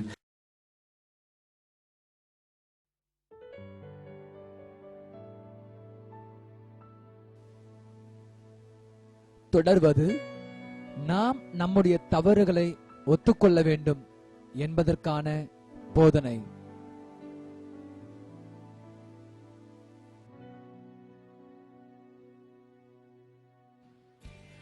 அப்பா, உமக்கு நன்றி செலுத்துகிறோம், ஸ்தோத்திரிக்கிறோம், துதிக்கிறோம். ஆண்டவரே, இந்த வேளையில கூட உம்முடைய சமூகத்துல முற்றிலுமாக என்னை தாழ்த்துகிறேன். ஆண்டவரே, உம்முடைய கிருபையை தாங்க, தேவனுடைய அன்பை தாங்க, உம்முடைய வார்த்தையை பகிர்ந்து கொள்ளும்படியாக ஆண்டவரே இங்க இருக்கிற ஒவ்வொருவரையும் என்னுடைய கரத்துல ஒப்பு கொடுக்கிறேன். ஆண்டவரே, வார்த்தையை பெற்றுக்கொள்ளும்படியாக எங்களை ஆயத்தப்படுத்துங்க. ஆண்டவரே, கிறிஸ்துவல்லாத எல்லா தடைகள், கிறிஸ்துவல்லாத எல்லா காரியங்களும் ஆண்டவரே இந்த இடத்தை விட்டு அகற்றி போடுங்க. உடைய வார்த்தையில இருக்கிறது அப்பா, அரண்களை நிர்மூலமாக்குகிற வல்லமை எங்களுக்கு தந்திருக்கிறீங்க என்று சொல்லி இந்த வேலையில கூட அப்பா அப்பா கிறிஸ்துவல்லாத எல்லா சிந்தனையும் அப்பா உம்முடைய அறிவுக்குள்ளாக சிறைப்படுத்துகிறோம். ஒரு விஷயம் எல்லாரும் ஜெபிக்கலாம். ஆண்டவரே, உம்முடைய வார்த்தைக்கு என்னை ஆயத்தப்படுத்துங்க என்று சொல்லி கேட்கலாமா? ஹல்லேலூயா. இந்த செய்தி ஒரு மிகவும் முக்கியமான செய்தி, பிரயோஜனமான செய்தியாக இருக்க எல்லாரும் கேட்கலாம். ஹல்லேலூயா, ஹல்லேலூயா, ஹல்லேலூயா. எல்லாம் ஒரு சில நிமிடங்கள் ஜெபிக்கலாம். ஆண்டவரே, உம்முடைய வார்த்தைக்கு என்னை ஆயத்தப்படுத்துங்க என்று சொல்லி கேட்கலாம். ஹல்லேலூயா. ஆண்டவரே, உம்முடைய ஆளுகை, உம்முடைய ராஜ்யம் இந்த இடத்துல இருக்கிறது என்று சொல்லி அறிக்கை செய்கிறேன். அப்பா, ஹல்லேலூயா, ஹல்லேலூயா, ஹல்லேலூயா. நீங்க மகிமைப்படும்படியாய் கேட்கிறோம். இயேசுவின் நாமத்தினாலே ஜெபிக்கிறோம் பிதாவே, ஆமென். ஹல்லேலூயா. கடந்த வாரம் என்ன செய்தி கொடுக்க வேண்டும் என்று சொல்லி சிந்தித்து கொண்டு இருக்கும் பொழுது ஆண்டவர் ஒரு வித்தியாசமான ஒரு தலைப்பை கொடுத்தார். அது செய்தி மிகவும் பிரயோஜனமாக இருக்கும். நோட்ஸ் எடுக்கிறவங்க எடுத்துக்கொள்ளுங்க. செய்தியின் தலைப்பு என்னவென்றால் தவறுகளை ஒத்துக்கொள்வது. இல்லை என்னென்னால் இன்னொரு வகையில் சொல்ல வேண்டுமானால் அக்செப்ட் யுவர் மிஸ்டேக். உன் தவறை நீ ஒத்துக்கொள். தவறுகளை ஒத்துக்கொள்வது. பிரியமானவர்களே, நாம் வாழ்ந்து கொண்டிருக்கிற காலங்களிலே ஆவியானுடைய பிரசன்னம், ஆவியானுடைய கிரியைன்னு சொல்லும் பொழுது, ஆவியானுடைய கண்டித்து உணர்த்துதல் சொல்லும் பொழுது மிகவும் கம்மியாக இருக்கிற ஒரு காலங்களிலே நாம் வாழ்ந்து கொண்டிருக்கிறோம். இன்றைக்கு சபையிலே பொதுவாக நான் சொல்லுகிறேன், அநேக பேருடைய இருதயம் மிகவும் கடினமாய் இருக்கிறது. பரிசுத்த ஆவியானுடைய கண்டித்து உணர்த்துதல் என்றது இல்லாமல் இருக்கிறது. இதை குறித்து சிந்தித்துக் கொண்டிருக்கும் பொழுது ஆண்டவர் ஒரு சில சத்தியங்களை உணர்த்தினார். இது மிகவும் பிரயோஜனமாக இருக்கும். நீங்க உங்களுடைய இருதயத்தை நீங்க என்ன பண்ணுங்க, ஆண்டவருக்கு திறந்து கொடுங்க. ஆண்டவரே, இந்த செய்தியின் மூலமாக என்னோடு கூட பேசுங்க என்று சொல்லி உங்களுடைய இருதயத்தை திறந்து கொடுங்க. முதலாவதாக இருதயத்தின் கடினம் இல்லைன்னா ஆவியானுடைய கண்டித்து உணர்த்துதல் நம்முடைய வாழ்க்கையில ஏன் மிகவும் கம்மியாக இருக்கிறது என்றால், நாம் அதிகமாக தொடர்ந்து அதே தவறுகளை மறுபடியும் செய்யும் பொழுது, தவறுகளை நியாயம் தீர்க்கும் பொழுது, தவறுக்கு ஏதாவது எக்ஸ்கியூஸ் மாதிரி கொடுத்து கொண்டே இருக்கும் பொழுது நம்முடைய இருதயம் கடினமாகிறது. பிரியமானவர்களே, பரிசுத்த ஆவியானுடைய சத்தத்தை நாம் என்ன சொல்றது, அது நம்முடைய காதுகள் மங்கி போகிறது. ஆண்டவருடைய சத்தத்துக்கு நம்முடைய காதுகள் மங்கி போகிறது. உதாரணமாக, ஒரு நபர் உண்மையாகவே ஒரு ரட்சிப்பின் அனுபவம் இருக்கும் பொழுது, ஒரு நபருக்கு இருக்கும் பொழுது, ஆண்டவரை ஏற்றுக்கொள்ளும் பொழுது ஆண்டவர் என்ன செய்கிறார் என்றால், அந்த கல்லான இருதயத்தை எடுத்து போட்டு சதையான இருதயத்தை அவர் தருகிறார். டேனிங்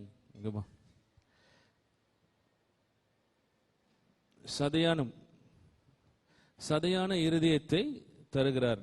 இதுதான் டேனியல் உடைய மிஷனரியாக இப்பொழுது 2வது வருடம் படித்துக் கொண்டிருக்கிறார்.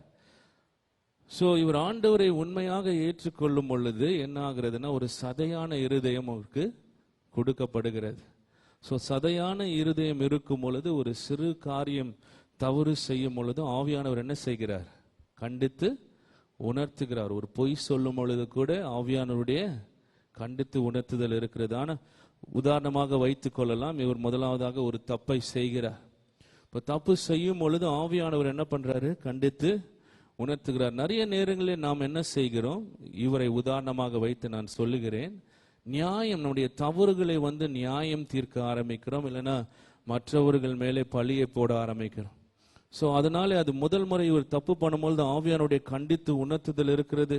அந்த குற்ற உணர்வு ஏற்படுகிறது, தப்பு பண்ணிட்டேன்ற உணர்வு ஏற்படுகிறது. ஆனால் இன்னொரு சைடு நியாயம் தீர்க்கும்படியாக சிந்தனைகள் வருகிறது. சோ அதை நியாயப்படுத்தும் பொழுது என்ன ஆகுது என்றால், அந்த சதையான இருதயத்திலே ஒரு வெயில்னா தமிழ்ல திரை வருகிறது. பிரியமானவர்களே, அந்த சதையான இருதயத்தின் மேலே ஒரு திரை வருகிறது. இருதயம் கொஞ்சம் கடினமாகிறது. சோ 2வது முறை இவர் என்ன பண்றாருன்னா, அதே தப்பை செய்கிறார். அதே தப்பை செய்யும் பொழுது என்ன ஆகுதுன்னா, இந்த தடவை ஆவியானுடைய கண்டித்து உணர்த்துதல் இருக்கிறது. ஆனா முதல் முறை மாதிரி இல்லை. அது மாத்திரமல்ல, அந்த அளவுக்கு தெளிவாகவும் அந்த உணர்த்துதல் இல்லை. ஆனா குற்ற உணர்வு ஏற்படுகிறது. ஆனா ஏற்கனவே இவர் செய்தது போல தவறை மறுபடியுமாக நியாயம் தீர்க்கிறார், எக்ஸ்கியூஸ் கொடுக்க ஆரம்பிக்கிறார். மறுபடியுமாக இன்னொரு திரை அந்த இருதயத்தின் மேலே வருகிறது.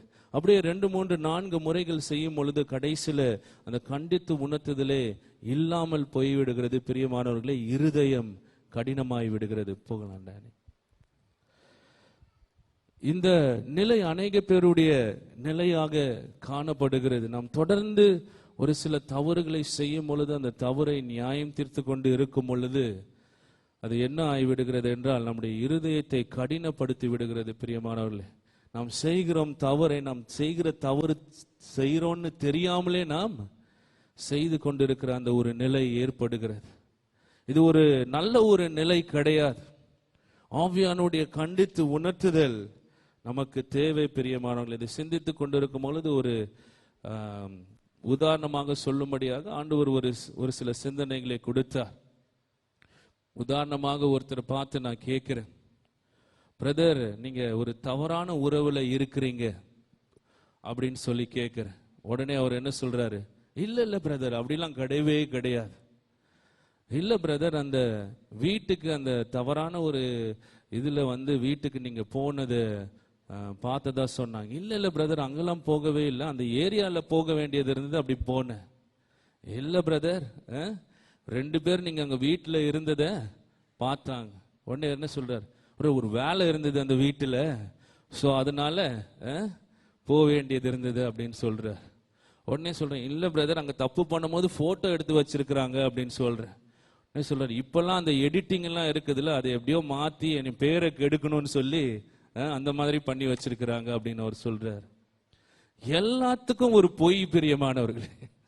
அந்த மாதிரி ஒரு நம்மளை அறியாமலே என்ன பண்றது, அந்த மாதிரி ஒரு நிலைக்குள்ளாக நாம் வந்து விட்டோம். நம்முடைய தவறுகளை பொய் சொல்லியோ ஏதாவது காரியம் சொல்லியோ சாக்கு போக்கு சொல்லியோ நியாயம் தீர்க்கிற ஒரு நிலைக்கு நாம் அந்த ஒரு நிலைக்கு இருக்கிறோம் பிரியமானவர்களே. அதான் எழுதும் போது எனக்கு ஒரு காரியம் வந்தது மனதில். இன்னைக்கு அநேக பேர் பொய் சொல்றதுல பிஹெச்டி படைத்தவர்களாக இருக்கிறாங்க. பிஹெச்டில அதுக்கு மேல டிகிரி கூட அவங்களுக்கு கொடுக்கலாம் பொய் சொல்றதுல. அந்த அளவுக்கு நாம் என்ன சொல்றது, நம்முடைய தவறுகளை நியாயம் தீர்த்து மழுப்பி பூசி மூடி மறைக்க கற்றுக்கொண்டு இருக்கிறோம் பிரியமானவர்களே. அது சரி கிடையாது. அப்படி செய்யும் பொழுது நம்முடைய இருதயம் கடினமாக இருக்கிறது. தொடர்ந்து அதே பாதையிலே கடந்து செல்லும் பொழுது அதுக்கு தண்டனை ஒன்று இருக்குது பிரியமானவர்களே. அதுக்கு பின்பதாக நித்திய தண்டனை ஒன்று இருக்கிறது. கடந்த வாரம் பைபிள் ஸ்டூடெண்ட்ஸ் பகிர்ந்து கொண்டு இருக்கும் போது இதுதான் சொல்லி கொண்டிருந்தேன். பொய்யர்கள், சொல்லுங்க வேத வசனத்தில் என்ன இருக்குது? பொய்யர்கள் தேவனுடைய ராஜ்யத்தில் பிரவேசிப்பது இல்லை என்று சொல்லி வேத வசனத்தில் தெளிவாக எழுதி இருக்கிறது. இந்த வேத வசனம் தான் நமக்கு தரம் பிரியமானவர்களே. பைபிள் பின்னாடி இந்த வேத வசனம் தான் நம்மளுக்கு தரம். இந்த வேத வசனத்தின் படிதான்,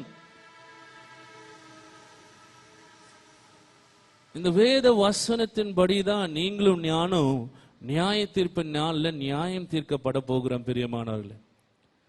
நம்மளுடைய என்ன சொல்றது, நம்மளுடைய யோசனைகள்னால நம்ம ஒரு காரியம் யோசித்து விட்டோம், இல்லைன்னா நம்ம ஓரளவுக்கு வளர்ந்து விட்டோம், இல்லைன்னா என்ன சொல்றது ஆவிக்குரிய ஜீவத்தில் பெரியவர்களாக ஆகிவிட்டோம்.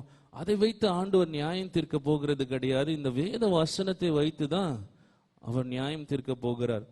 பைபிள்ல ஒரு வசனம் இருக்கு, தன்னுடைய வசனத்தை exalted his word more than his name, நாமத்தை விட அதிகமாக கனப்படுத்தி இருக்கிறார் என்று சொல்லி இருக்கிறது. இது நன்றாக புரிந்து கொள்ள வேண்டும். ஏற்கனவே இந்த சம்பவத்தை நான் சொல்லியிருக்கிறேன்.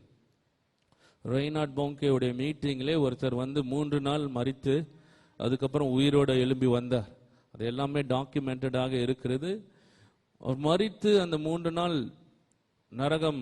நரகத்துக்கு ஆண்டவர் கொண்டு போகிறார். அந்த அநேக பேர் நரகத்தில் அழுது கூக்குரல் இட்டு கொண்டு இருக்கிறாங்க. அப்போ அந்த ஒரு நிலையில எல்லா சத்தங்கள் மத்தியில ஒரு சத்தம் வருது. என்ன வருதுன்னா, ஐயோ நீ காப்பாத்துங்க, நான் பாஸ்டர். என்ன காப்பாத்துங்க, பாஸ்டர் எங்க இருக்காரு? நரகத்தில் இருக்கிறார். சர்ச்சு காசை கொஞ்சம் தான் திருடின, சர்ச்சு காசு கொஞ்சம் தான் எடுத்துட்டேன், என்னை காப்பாத்துங்க. எவ்வளவு வருஷம் ஒரு ஊழியம் பண்ணியிருப்பார்? வருஷக்கணக்கா பண்ணியிருக்கலாம், வருஷக்கணக்கா பிரசங்கம் பண்ணிக்கலாம். ஆனா வேத வசனம் என்ன சொல்லுது? திருடர்களுக்கு எங்க இடம்? அக்கினி கந்தக கடல்ல தான் அவங்களுக்கு இடம் என்று சொல்லி இருக்கிறது. இது நன்றாக நாம் புரிந்து கொள்ளும். வேத வசனம் நம்முடைய தரமாக இருக்க வேண்டும் பிரியமானவர்களே. வேத வசனத்தின்படி நம்முடைய வாழ்க்கையை அமைத்துக் கொள்ள கற்றுக்கொள்ள வேண்டும். இன்றைக்கு ஏன் பரிசுத்த ஆவியானுடைய கண்டித்து உணர்த்துதல் இல்லை? ஏன் நம்முடைய தவறுகளை நமக்கு உணர முடியாமல் இருக்கிறது என்றால், நாம் தொடர்ந்து நியாயம் தீர்த்து இருக்கிற நிலையிலே நம்முடைய இருதயம் கடினமாக மாறி வருகிறது பிரியமானவர்கள். கொஞ்சம் உங்களுடைய வாழ்க்கையை இதை சத்தியத்தை கேட்கும் பொழுது ஆராய்ந்து பார்க்கலாம்.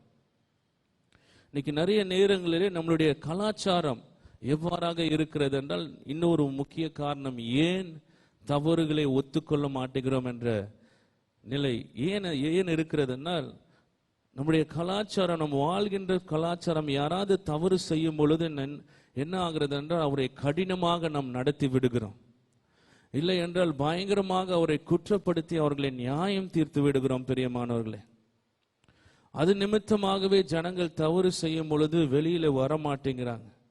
நம்ம தவறுகளை சரியாக நிறைய நேரங்களில் சொல்லி விடுகிறோம், அநீதியாக சில நேரங்களில் சொல்லுகிறோம். ஆனா தவறுகளிலிருந்து வெளியே வர வழியை நாம் ஜனங்களுக்கு சொல்கிறது கிடையாது. இல்லை என்றால் இவ்வாறாக இருக்கிறது. தவறு செய்கிறவர்களை நாம் என்ன பண்ணி விடுகிறோம்? காயப்படுத்தி விடுகிறோம். நம்முடைய வார்த்தையினால, நம்முடைய செயல்களினால காயப்படுத்தி விடுகிறோம். சபையில அநேக நேரங்களே ஆண்டவருடைய இரக்கங்களை அதிகமாக பகிர்ந்து கொள்கிறதை விட ஆண்டவருடைய நியாய தீர்ப்பை குறித்து அதிகமாக பகிர்ந்து கொள்கிறோம். தவறு செய்கிறவர்களை நாம் என்ன பண்ணி விடுகிறோம்? ஒதுக்கி விடுகிறோம், அவர்களை அவமானப்படுத்தி விடுகிறோம். அது நிமித்தமாக என்ன ஆகுதுன்னா, ஜனங்க தங்களுடைய தவறை குறித்து அவர்கள் திறந்த ஒரு இருதயத்தோடு கூட இருக்க மாட்டேங்கிறாங்க. பிரியமானவர்களே, ஹல்லேலூயா. இது நான் சொல்றது புரிகிறதா? இந்த நிலை மாற வேண்டும். அநேக நேரங்களே ஜனங்கள் தவறு செய்யும் பொழுது இந்த மாதிரி ஒரு நியாயம் தீர்க்கிற ஒரு மனப்பான்மை இருக்கும் பொழுது, குற்றப்படுத்துகிற ஒரு மனப்பான்மை இருக்கும் போது, காயப்படுத்துகிற, ஒதுக்குற, அவமானப்படுத்துகிற ஒரு மனப்பான்மை இருக்கும் பொழுது ஜனங்க தவறுகளை பகிர்ந்து கொள்ள மாட்டாங்க. பிரியமானவர்கள், இது உங்களுடைய வீட்டுக்கு உங்களுடைய பிள்ளைங்களுக்கு கூட நீங்க எடுத்துக்கொள்ளலாம். பிள்ளைங்க தவறு செய்யும் பொழுது நீங்க எவ்வாறாக அவங்களோடு கூட இருக்கிறீங்க? பயங்கரமாக அவங்களை கடினமாக திட்டுறீங்களா? நம்முடைய கோபத்தை அவர்கள் மேலே காண்பித்து விடுகிறோமா? அவ்வாறாக இருந்தோம்னா பிள்ளைகள் திறந்த ஒரு மனப்பான்மையோடு கூட இருக்க மாட்டாங்க. பிரியமானவர்களே, இது நாம் புரிந்து கொள்ள வேண்டிய ஒரு முக்கியமான சத்தியம். தவறுகள் ஒரு ஒரு பாதையின் ஒரு முடிவு அல்ல. நாம் தவறுகளை சரியாக சரி செய்யும் பொழுது, சரியாக ஒத்துக்கொள்ளும் போது, தவறுகளிலிருந்து கற்றுக்கொள்ளும் பொழுது அது ஒரு புதிய ஒரு பாதையின் ஆரம்பமாக இருக்கிறது. பிரியமானவர்களே, நம் தவறுகளை ஒத்துக்கொள்கிறவர்களாக இருக்க வேண்டும். இது நன்றாக நான் மறுபடியும் சொல்கிறேன்.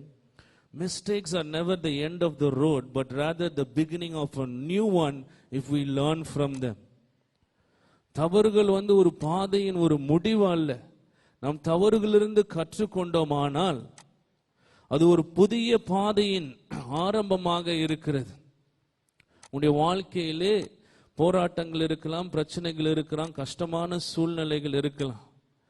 அநேக நேரங்களிலே அது எதனால ஏற்படுகிறதுனா, நம்மளுடைய ஞானம் இல்லாத நிலை, நம்மளுடைய தவறுகளினால நாம் எடுத்த தவறான தீர்மானங்கள், பேசின தவறான வார்த்தைகள், தவறான உறவுகள், தவறான முடிவுகள், ஆண்டவரை சார்ந்த இருக்காமல் எடுத்த தீர்மானங்களாக அது நிமித்தமாக இருக்கிறது. அநேக நேரங்கள் நம்ம ஜெபிக்கிறோம், ஆண்டவரே மாற்றுங்க மாற்றுங்க மாற்றுங்க, சூழ்நிலைகளை மாற்றுங்கன்னு ஜெபிக்கிறோம். ஆனா பிரியமானவர்களே, நம்மளுடைய தவறுகளை நம்மளுடைய பகுதியிலே நாம் சரி செய்ய கற்றுக்கொண்டோமானால் அப்பொழுது ஆண்டவர் கிரியை செய்ய அவர் வல்லவராக இருக்கிறார். அந்த கிரியையை பார்க்க முடியும். பிரியமானவர்களே, நாம் தப்பை ஒத்துக்கொள்ளும் பொழுது, அது தப்புல கற்றுக்கொள்ளும் பொழுது நாம் என்ன பண்ணுகிறோம்? முன்னேறி செல்கிறவர்களாக இருக்கிறோம். பிரியமானவர்களே, இவ்வாறாக எழுதியிருக்கிறேன், mistakes never take you lower but rather higher if you admit them. தவறுகளை ஒத்துக்கொள்ளும் பொழுது உங்களுடைய நிலை கீழாக மாறுகிறது கிடையாது. நீங்க தவறுகளை ஒத்துக்கொள்ளும் போது, தவறுகளை கற்றுக்கொள்ளும் போது நீங்க மேலாக தான் செல்கிறீங்க. பிரியமானவர்களே, உங்களுடைய ஆவிக்குரிய ஜீவியத்தில் மாத்திரம் அல்ல, இயற்கையாகவும் நீங்க மேலாக தான் செல்கிறீங்க. எல்லாருக்கும் கேத்ரின் குல்மன் அவர்கள் நிறைய பேருக்கு தெரிந்திருக்கும். ஆண்டவர் பயன்படுத்தின ஒரு வல்லமையான ஒரு பாத்திரம். ஆண்டவர் அவர்களை வல்லமையாக பயன்படுத்தினார். பரிசுத்த ஆவியானவரை குறித்து இந்த அளவுக்கு சபையில இன்றைக்கு அறிவு இருக்கிறது. அவங்க ஒரு முக்கிய காரணம். பரிசுத்த ஆவியானவரை ஒரு நண்பராக அவங்க அறிந்திருந்தாங்க. ஆனா அவங்க ஆரம்பத்தில் ஊழியம் செய்து கொண்டிருக்கும் பொழுது ஒரு திருமணம் ஆன ஒரு நபரை காதலித்து அவருக்கு ஏற்கனவே திருமணம் செய்திருக்கும் பொழுது கல்யாணம் முடித்து கொண்டார்கள். தப்பு தானே? ஒரு மிகப்பெரிய தப்பு. எவ்வளவோ ஆலோசனைகள் அவங்களுக்கு கொடுத்தாங்க, அவங்க கேட்கவே இல்லை அந்த ஆலோசனைகளை. கிட்டத்தட்ட எவ்வளவு ஒரு வருடம் மேல அந்த உறவுல அவங்க இருக்கிறாங்க. அது நிமித்தமாக அவங்க எல்லாவற்றையும் இழக்க வேண்டியதாக இருந்தது. அவங்களுடைய மதிப்பு, மரியாதை, ஆரம்ப நாட்களில் செய்த ஊழியங்கள் எல்லாவற்றையும் அவங்க இழந்தாங்க. கடைசியில் அந்த நபரையும் அவங்க விட்டு விலகி வந்தாங்க. ஒரு நாள் அவங்களுடைய அந்த ரோட்டில் அவர்கள் அப்படியே அழுது கொண்டு, இது உண்மையாக நடந்த சம்பவம் அவங்களுடைய வாழ்க்கையில, அழுது கொண்டு அந்த ரோட்டிலே நடந்து கொண்டு சென்று கொண்டு இருக்கும் பொழுது ரோட்டில் ஒரு சைன் இருந்தது, டெட் எண்ட், இதற்கு மேலே பாதை கிடையாது என்று சொல்லி. அவங்களுடைய வாழ்க்கையும் அவ்வாறாக தான் இருந்தது. ஆனா அந்த இடத்துல தன்னுடைய தவறை அப்படியே அவங்க முழங்கால் போட்டு அழுது தன்னுடைய தவறை ஆண்டவர்கிட்ட ஒப்பு கொடுத்து ஆண்டவர்கிட்ட சொன்னாங்க, ஆண்டவரே எனக்கு கொடுக்கிறதுக்கு ஒண்ணுமே இல்லை, ஆனா ஒரே ஒரு இதுதான் இருக்குது, என்னுடைய இருதயம், அதை முழுமையாக உமக்கு கொடுக்கிறேன் ஆண்டவரே என்று சொல்லி சொன்னாங்க. அப்புறம் கொஞ்ச நாள் கழித்து ஆண்டவர் அவர்களை வல்லமையாக பயன்படுத்த ஆரம்பித்தார். அவருடைய தவறுகளை ஆண்டவர் மன்னித்து விட்டார். பிரியமானவர்களே, இப்பொழுது நாம் கேட்கிறது எல்லாம் எந்த அளவுக்கு ஆண்டவர் கேத்ரின் குல்மனை வல்லமையாக பயன்படுத்தினார் என்று தான் நாம் கேட்கிறோம். அதற்கு ஒரு முக்கிய காரணம், அவங்களுடைய வாழ்க்கையில் அவங்களை செய்த தவறு என்ன பண்ணாங்க, ஒத்துக்கொண்டாங்க, முழு பொறுப்பு ஏற்றுக்கொண்டாங்க. பிரியமானவர்களே, இயற்கையாக பார்க்கும் பொழுது அவங்களுடைய அந்த பாதை முடிவில் தான் வந்தது. ஆனா அவங்க தவறுகளை ஒத்து பண்ணும் போது ஆண்டவர் என்ன பண்ணாரு, ஒரு புதிய ஒரு பாதையை அவர்களுக்கு உண்டாக்கினார், மேலாக அவர்களை எடுத்து சென்றார். பிரியமானவர்களே, தவறுகளை நாம் ஒத்துக்கொள்ள வேண்டும். அதுதான் நான் சொல்ல வருகிறேன். நம் தவறுகளை ஒத்துக்கொள்ளும் பொழுது ஆண்டவர் வழிகளை நம்மளுக்கு உண்டு பண்ணுகிறார். அது மாத்திரமல்ல, மேலாக நம்ம கொண்டு செல்கிறார். பிரியமானவர்களே, நாம் தவறுகள் மூலமாக கற்றுக்கொள்கிறோம். கற்றுக்கொள்கிறது என்ன, கற்றுக்கொள்கிறதுனா என்ன தெரியுமா? ஒரு வகையில சொல்லணும்னா தவறுகளை திருத்திக் கொள்கிறது தான் கற்றுக்கொள்கிறது. நம்மை திருத்திக் கொள்கிறது தான் நாம் கற்றுக்கொள்கிறோம். பிரியமானவர்களே, கன்ஃபியூஸ் பண்ணிட்டேன்னா, நாம் கற்றுக்கொள்கிறோம் என்றால் அதோடைய அர்த்தம் என்ன தெரியுமா? நம்முடைய தவறுகளை நாம் சரி செய்து கொண்டு இருக்கிறோம் தான் அர்த்தம். பிரியமானவர்களே, நாம் கற்றுக்கொள்ளும் பொழுதுதான் நாம் வளருகிறோம். நாம் வளரும் பொழுது கற்றுக்கொள்கிறோம். பிரியமானவர்களே, வளர்ச்சி என்பது என்ன சொல்கிறது, எப்பொழுது வருகிறதுனா நம்முடைய வழிகளை நாம் மாற்றிக்கொள்ளும் பொழுது, நம்முடைய குணாதிசயங்களை மாற்றிக்கொள்ளும் பொழுது, நம்முடைய சிந்தனைகளை நாம் மாற்றிக்கொள்ளும் பொழுது. அது எதை குறிக்கிறதாக இருக்கிறது? நம்ம கிட்ட இருக்கிற தவறுகளை உணர்ந்து சரி செய்கிறதை குறிக்கிறதாக இருக்கிறது. பிரியமானவர்களே, மறுபடியும் நான் சொல்கிறேன், இது மிகவும் ஒரு முக்கியமான குறிப்பு. நாம் வளர வேண்டுமானால், எந்த பகுதியிலும் வளர வேண்டுமானால், நம் தவறுகளை சரி செய்ய கற்றுக்கொள்ள வேண்டும். இன்னைக்கு ஏன் இந்த சத்தியங்களை நான் சொல்லிக் கொண்டு இருக்கிறேன் என்றால், நிறைய நேரங்கள் நமக்குள்ளாக ஒரு மனப்பான்மை இருக்கிறது, தவறு செய்துட்டா அவ்வளவுதான், அந்த மாதிரி ஒரு தப்பு பண்ணிட்டா அவ்வளவுதான், அந்த மாதிரி ஒரு தவறான ஒரு மனப்பான்மை இருக்குது. பிரியமான மாற வேண்டும். தவறுகளை ஒத்துக்கொள்ளும் பொழுதுதான் நம்மளுக்குள்ளாக வளர்ச்சி ஏற்படுகிறது. ஏற்கனவே சொன்னது போல, வளர்ச்சி என்றால் என்ன? வளர்ச்சி எப்போ வருகிறது? கற்றுக்கொள்ளும் பொழுது வருகிறது. கற்றுக்கொள்கிறதுனா என்ன? நம்மளுடைய தவறுகளை சரி செய்கிறது. பிரியமானவர்களே, நம் ஆண்டவருடைய சமூகத்துல செல்ற வரைக்கும் நாம் கற்றுக்கொண்டு இருக்கதான் போறோம். பிரியமானவர்களே, கற்றுக்கொண்ட வேண்டியது இருந்து கொண்டேதான் இருக்க வேண்டியது இருக்க போகிறது. பிரியமானவர்களே, நம்மை மாற்றிக்கொண்டே இருக்கணும். பிரியமானவர்களே, அந்த ஒரு மனப்பான்மை நமக்குள்ளாக வர வேண்டும். எத்தனை பேர் எல்லாவற்றிலும் சிறந்து விளங்க வேண்டும் சொல்லி விரும்புகிறீங்க?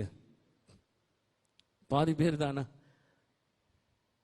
அப்போ அதுக்கு முக்கியமான ஒரு கிரைட்டீரியா என்ன? பக்கத்தில் உள்ளவங்களை பார்த்து சொல்லுங்க, அப்போ அதுக்கு முதல்ல உன் தப்ப ஒத்துக்கொள்ளணும்னு சொல்லுங்க. செய்கிற தவறுகளை ஒத்துக்கொள்ள வேண்டும். பிரியமானவர்களே,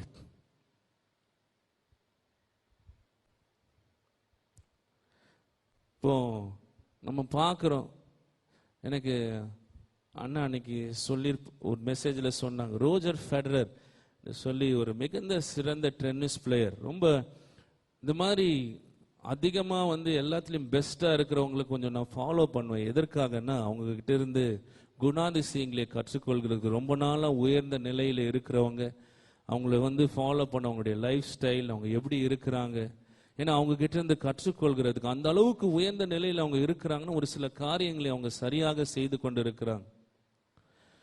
ரோஜர் ஃபெடரரை எடுத்துக்கொண்டோமானால், அவர் இதுவரைக்கும் யாரும் சாதனை படைக்காத அளவுக்கு டென்னிஸ்ல அவர் சாதனை படைத்திருக்கிறார்.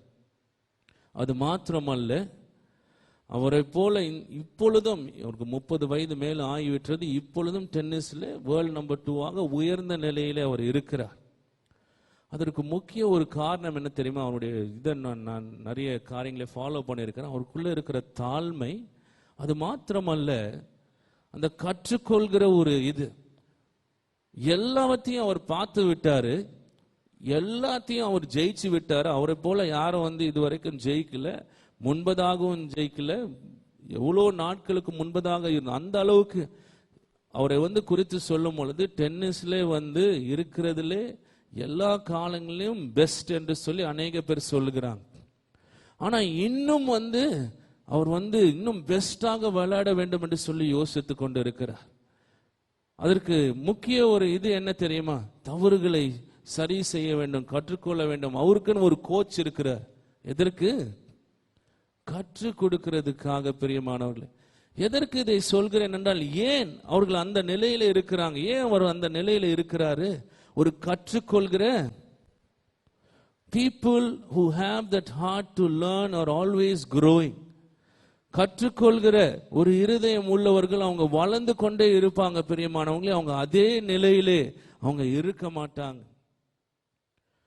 நான் மார்னிங் ஸ்டாரிலே நான் படித்து கொண்டு இருந்த பொழுது அநேக நல்ல காரியங்களை கற்றுக்கொண்டேன். ஆனால் நான் மார்னிங் ஸ்டார்ல படிக்கும் பொழுது அங்க ஸ்தாபன தலைவர் அவர்கள் ரிக் ஜாய்னர். இப்போ அந்த நேரத்தில், இப்பொழுது எப்படி என்று தெரியவில்லை, ஆனால் அந்த நேரத்திலே ஆரம்ப நாட்களிலே உலகத்திலே இருக்கிற ஊழியங்களிலே it was one of the leading ministries, ஒரு சிறந்த ஊழியமாக நடைபெற்று கொண்டிருந்தது. கொஞ்சம் யோசித்து பாருங்க.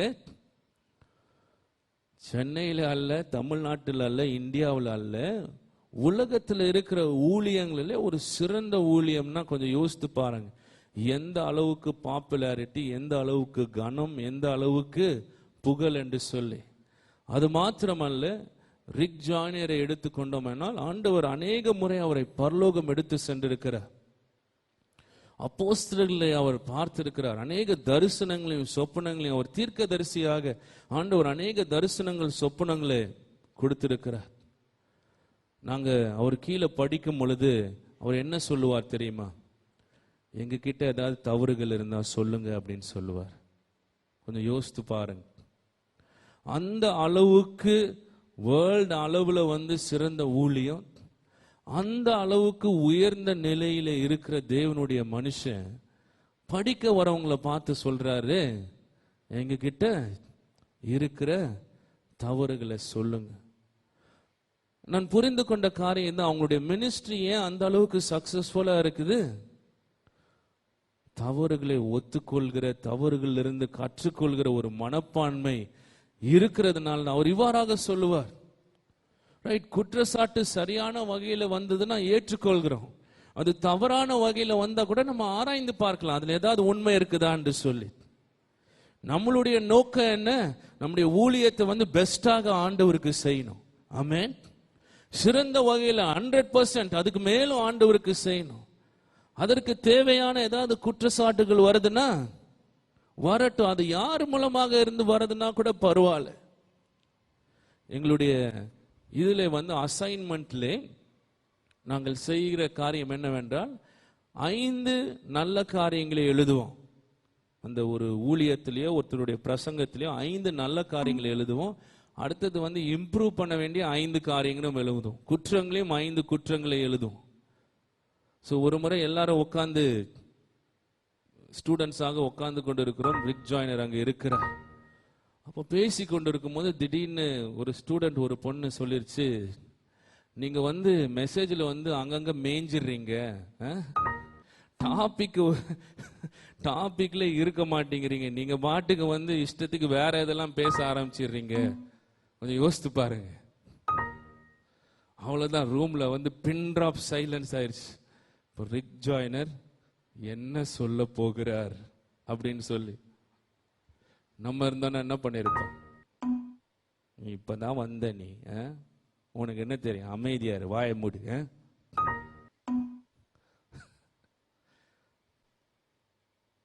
இவங்க பேசுறாங்களாம், நான் ஊழியத்துல 30 வருஷமா 40 வருஷமா இருக்கேன், நீ யார் சொல்றதுக்கு? என்னை மாதிரி ஊழியம் கட்டின பிறகு உனக்கு பேசுறதுக்கு அதிகாரம் இருக்குது. கவனிக்கிறீங்களா? அப்போ அவர் என்ன தெரியுமா, அங்க எல்லாம் அப்படியே டென்ஷன் ஆயிட்டாங்க எல்லாரும். என்ன சொல்ல போறார்? அவர் சிரிச்சார். முதல்ல சிரிச்சார். சிரிச்சிட்டு சொன்னாரு, ஆமா உண்மை, நான் அடிக்கடி அது பண்ணிடுறேன் அப்படின்னு. பாருங்க எந்த அளவுக்கு தாழ்மை. ஒரு பெண் அப்பதான் வந்து படிக்க வந்திருக்கிறா, அவன் வந்து ஸ்கூல் அப்பதான் படிக்க வந்திருக்கிறா. அவன் வந்து தவற சொல்லும் பொழுது ஏற்றுக்கொள்கிற ஒரு இறுதி ஆண்டவர் அதை காண்பித்தார். அவங்க ஊழியம் வந்து சிறந்து விளங்குனதுக்கு காரணம் அதுதான் என்று சொல்லி, இன்னைக்கு நம்மளுக்கு அந்த மாதிரி ஒரு மனப்பான்மை அவசியம் பிரியமானவர்களே. 2 காரியங்கள் நம்முடைய தவறுகளை ஒத்துக்கொள்ளாதபடி 2 காரியங்கள் நம்மளை தடுக்கிறதாக இருக்கிறது. முதலாவதாக நான் கொஞ்சம் விவரமாக முன்பதாக சொன்னேன், பெருமை. பெருமை இருக்கும் பொழுது தவற ஒத்துக்கொள்ள முடியாது. நீ யாரு சொல்றதுக்கு? நீ யாரு என்கிட்ட வந்து சொல்றதுக்கு? அதை எதை குறிக்கிறதாக இருக்கிறது? பெருமையை குறிக்கிறதாக இருக்கு. இல்லைன்னா நான் யாரு தெரியுமா, என்கிட்ட வந்து நீ எப்படி சொல்ல முடியும்? அது எதை குறிக்கிறதாக இருக்கிறது? பெருமையை குறிக்கிறதாக இருக்கிறது பிரியமானவர்களே. பெருமை இருக்கும் பொழுது அது வந்து என்ன சொல்றது, வளர்ச்சிக்கு அது ஒரு தடையாக மாறுகிறது. It leads to stagnancy. பெருமை இருக்கும் பொழுது நம்ம இருக்கிற இடத்துல இருக்க வேண்டியதான். அது மாத்திரமல்ல, தொடர்ந்து பெருமையிலே நடக்கும் பொழுது நம்ம இருந்த இடத்திலிருந்து கீழாகவும் போகிற வாய்ப்புகள் ஏற்படும் பிரியமானவர்களே. நம் பெருமையை ஒதுக்கி வைக்க கற்றுக்கொள்ள வேண்டும். 2வது ஒரு முக்கிய காரணம், எது நிமித்தமாக தவறுகளை ஒத்துக்கொள்ளாமல் இருக்கோம் என்றால் பாதுகாப்பு இல்லாத நிலை, இன்செக்யூரிட்டி. இது நம்முடைய தவறுகளை ஒத்துக்கொள்ளாதபடிக்கு நமக்கு ஒரு தடையாக மாறுகிறது. பாதுகாப்பு இல்லாத நிலை. நமக்கு எல்லாத்துக்குமே ஒரு இருதயத்துக்குள்ள ஒரு விருப்பம், வாஞ்சை இருக்குது, ஜனங்க என்னை ஏற்றுக்கொள்ள வேண்டும் என்று சொல்லி. இப்ப தவற ஒத்துக்கொண்டுட்டனா ஏற்றுக்கொள்ள மாட்டாங்களே அப்படின்னு சொல்ற காரணத்தின் நிமித்தமாகவே என்ன யோசிப்பாங்க அவங்க என்ன யோசிப்பாங்க? அது எல்லாம் அந்த பாதுகாப்பு இல்லாத நிலையை குறிக்கிறதாக இருக்கிறது பிரியமானவர்களே. சோ அதை விட்டு என்ன சொல்ல நம்ம மேற்கொள்ள வேண்டும். நான் தொடர்ச்சியாக அதை குறித்து நான் கொஞ்சம் பகிர்ந்து கொள்ள ஆசைப்படுகிறேன். இன்னைக்கு அநேக பேர் அநேக பகுதியிலே ஒரு பாதுகாப்பு இல்லாத நிலையில் இருக்கிறோம். அந்த பாதுகாப்பு இல்லாத நிலை, அந்த வெற்றிடத்தை நம்மளுடைய உறவுகளிலே நாம் வந்து என்ன சொல்றது, அந்த நிலையை பெற்றுக்கொள்ள பார்க்கிறோம். இல்லை என்றால் சில பேருக்கு வந்து அவங்களுடைய செக்யூரிட்டி, பாதுகாப்பு எதுல தெரியுமா இருக்கிறது? அவங்களுடைய வேலையில இருக்கலாம். மீதி எல்லா இடத்திலும் பிரச்சனை வர வரைக்கும் ஓகேயா இருப்பாங்க. ஆனா வேலையில பிரச்சனை வந்தா என்ன ஆகும்? அவ்வளவுதான். இல்லைன்னா வேலையில சரியா இருப்பாங்க, உறவுகள்ல பிரச்சனை வந்தா. பிரியமானவர்களே, நம்மளுடைய இது பாதுகாப்பு எங்கிருந்து வர வேண்டும்? ஆண்டவர்கிட்ட இருந்து வர வேண்டும் பிரியமானவர்களே. our security must come from our relationship with God. amen. அந்த பாதுகாப்பை ஆண்டவர்கிட்ட இருக்கிற உறவிலிருந்து பெற்றுக்கொள்ள வேண்டும். இவ்வாறாக நான் எழுதி வைத்திருக்கிறேன். ஆண்டவர் என்னை நேசிக்கிறார். முதலாவதாக ஆண்டவருடைய அன்பிலே நாம் உறுதிப்பட வேண்டும். God loves you and me. அந்த அன்பிலே உறுதிப்பட வேண்டும். மற்றவருடைய அன்பை எதிர்பார்த்து இருக்கும் பொழுது அந்த அன்பில் இருந்து அந்த பாதுகாப்பை நம்ம பெற்றுக்கொள்ளணும்னு யோசிக்கும் பொழுதுதான் பிரச்சனைகள் ஏற்படுகிறது பிரியமானவர்களே. ஆண்டவர் வார்த்தையில் என்ன சொல்லி இருக்கிறார்? நான் உன்னை விட்டு விலகுவதும் இல்லை, கை விடுவதும் இல்லை. நீங்க முழுமையாக உண்மையிலே ஆண்டவர்கிட்ட வாழ்க்கையை ஒப்பு கொடுத்தீங்கன்னா கண்டிப்பாக அவர் உன்னை விட்டு விலகுவது கிடையாது. அவர் உங்களை இயேசு கிறிஸ்துவுக்குள்ளாக ஏற்கனவே ஏற்றுக்கொண்டு விட்டார். உங்களை புறக்கணிப்பது அல்ல பிரியமானவர்களே. அங்கு இருந்து என்ன சொல்றது, உங்களுடைய பாதுகாப்பு, அங்கிருந்து உங்களுடைய உறுதி, வாழ்க்கையின் உறுதி வர வேண்டாம். மற்ற காரியங்களிலே உங்களுடைய பாதுகாப்பு இருக்கும் பொழுது, உங்களுடைய உறவுகளிலோ இல்லைன்னா உங்களுடைய வேலையிலோ அவ்வாறாக இருக்கும் பொழுது, அப்பொழுது உங்களுடைய வாழ்க்கை ஒரு இலையை போல் அசைந்து கொண்டே இருக்கும் பிரியமானவர்களே. அப்படி இருக்கும் பொழுது நம்முடைய தவறுகளை நாம் ஒத்துக்கொள்ள மாட்டோம். நம்முடைய தவறுகளை மழுப்ப பார்ப்போம், மூடி மறைக்க பார்ப்போம் பிரியமானவர்களே. வேத வசனத்திலே ஒரு சில வசனங்கள் இருக்கிறது. 1 யோவான் 3ஆம் அதிகாரம் 1 3ஆம் வசனத்தை சீக்கிரமாக படிங்க. நன்றாக கவனிங்க. நாம் தேவனுடைய பிள்ளைகள். பிள்ளைகளுக்கு இது இந்த வசனங்கள் வந்து குறிப்பிட்டிருக்கிறது.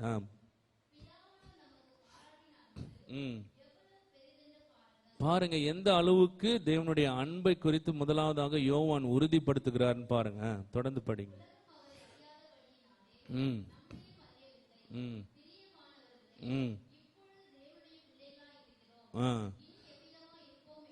ம் இப்பொழுது தேவனுடைய பிள்ளைகளாய் இருக்கிறோம். சோ பிள்ளைகளுக்கு தான் அவர் எழுதுறார். அடுத்தது 3ஆம் வசனம். என்ன நம்பிக்கை? அவர் நம்முடைய தகப்பன், நாம் அவருடைய பிள்ளை என்ற நம்பிக்கை வைத்திருக்கிற எவனும் அவர் சுத்தமுள்ளவராய் இருக்கிறது போல, ஆமென், ஹல்லேலூயா, தன்னையும் சுத்திகரித்துக் கொள்கிறான். இது நன்றாக புரிகிறதா? ஆமென். எத்தனை பேருக்கு புரிகிறது? ஹல்லேலூயா. சோ அது எதை சுத்திகரித்துக் கொள்கிறதுனா எதை குறிக்கிறதாக இருக்கிறது? தவறுகளை ஒத்துக்கொள்கிறதை குறிக்கிறதாக இருக்கிறது. யோவான்ல இன்னொரு வசனம் இருக்குது, அவர் வெளிச்சத்திலே இருப்பது போல நாமும் வெளிச்சத்திலே இருக்கிறதுனால, if we walk in the light as he is in the light, the blood of Jesus Christ his son cleanses us என்று சொல்லி இருக்கிறது. அவர் வெளிச்சத்திலே இருப்பது போல நாமும் வெளிச்சத்திலே நடந்தோமானால் இயேசு கிறிஸ்துவின் ரத்தம் சகல பாவங்களையும் நீக்கி சுத்திகரிக்கும். பிரியமானவர்களே, நம் தவறு செய்யும் பொழுது அதோடைய அர்த்தம் வந்து நம்ம பாவிகளாக மாறிட்டோம்னு அர்த்தம் கிடையாது. ஆமென். பிள்ளைகளாக இருக்கும் பொழுதே நமக்கு சுத்திகரிப்புன்னு இருக்கிறது. ஹல்லேலூயா. வெளிச்சத்துல நடக்கும் பொழுதே இயேசு கிறிஸ்துவின் ரத்தம் நம்மளை சுத்திகரிக்கிறதாக இருக்குது. நம்ம வந்து ஒரு ஆக்கினை தீர்ப்புக்குள்ளாக ஆகணும்னு அவசியம் கிடையாது. பிரியமானவர்களே, ஆண்டவர் தவறுகளை கண்டித்து உணர்த்தும் பொழுது நம்ம என்ன பண்ணலாம்? ஒத்துக்கொண்டு தைரியமாக ஆண்டவருடைய சமூகத்துக்கு போகலாம். ஹல்லேலூயா. ஆண்டவருடைய சமூகத்தை விட்டு ஓடணும்னு அவசியம் கிடையாது. ஹல்லேலூயா. இயேசு கிறிஸ்துவை போல நாம் மாற வேண்டும் சொல்லி ஆண்டவர் விரும்புகிறார். பிதாவாகிய தேவன் விரும்புகிறார். அப்படி மாறணும்னா அதுக்கு முதல் கிரைட்டீரியா என்ன? நம்முடைய தவறுகளை நாம் என்ன பண்ணணும்? ஒத்துக்கொள்ள வேண்டும். தவறுகளை சரி செய்ய வேண்டும். ஆண்டவர் நம்மளை ஆக்கினை தீர்ப்புக்குள்ளாக ஆக்குறதுக்கு அல்ல, இயேசு கிறிஸ்துவை போல மாற்றுகிறதுக்கு தான் தவறுகளை உணர்த்துகிறார். பிரியமானவர்களே, நாம் அவருடைய பிள்ளைகளாக இருக்கிறோம். ஹல்லேலூயா. ஒரு சிறந்த ஒரு நோக்கத்தோடு கூட தான் ஒரு காரியத்திலே ஆண்டவர் தவறுகளை உணர்த்துகிறார்னா அதோடைய நோக்கம் என்ன? அதுல நீ சிறந்து விளங்க வேண்டும், என் மகன் சிறந்து விளங்க வேண்டும், அந்த ஒரு நோக்கத்தோடு கூட தான். சிறு வயசுல ஏமி ஏதாவது தப்பு பண்ணிட்டானா அடி வாங்க போறான்னு தெரியும். சில நேரங்களில் என்ன பண்ணுவேன், ஏமி அடிக்கும் பொழுது என்ன தெரியுமா பண்ணுவான்? ஓடி வந்து கட்டி பிடிச்சிருவா. அப்படிதான் நம்ம ஆண்டவரோடு கூட இருக்க வேண்டும். பிரியமானவர்களே, ஆண்டவர் தவறுகளை உணர்த்தும் பொழுது ஆண்டவர்கிட்ட நம்ம ஓடணும், ஆண்டவரை விட்டு ஓடக்கூடாது. நம்மளுக்கு அந்த ஒரு மாதிரி ஒரு தவறான ஒரு மனப்பான்மை நம்மளுக்குள்ளாக காலங்காலமாக உருவாகி விட்டது. ஹல்லேலூயா. ஆண்டவருடைய பிள்ளைகளாக இருக்கிறோம். நீங்களும் நானும் பிள்ளைகளாக இருக்கிறோம்.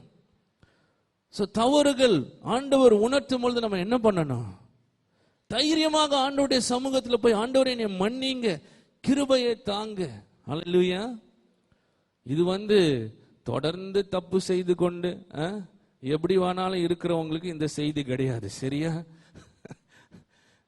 எல்லாத்துக்கும் ஒரு சரி சமநிலை அவசியம். முதலாவதாக தவறுகள் செய்யும் பொழுது என்ன பண்ணணும்? மறைக்க கூடாது. ஹல்லேலூயா. ஆதாமும் ஏவாளும் தப்பு பண்ணிட்டு என்ன பண்ணாங்க? போய் ஒளிஞ்சுக்கிட்டாங்க. நீங்க அநேக பேர் தப்பு பண்றது எப்படி பண்ணுவாங்க? இருள்ல தான் செய்கிறாங்க தப்பு. அம்மா அப்பாவுக்கு தெரியாம, மற்றவங்களுக்கு தெரியாம அப்படிதான் தப்பு செய்யறாங்க.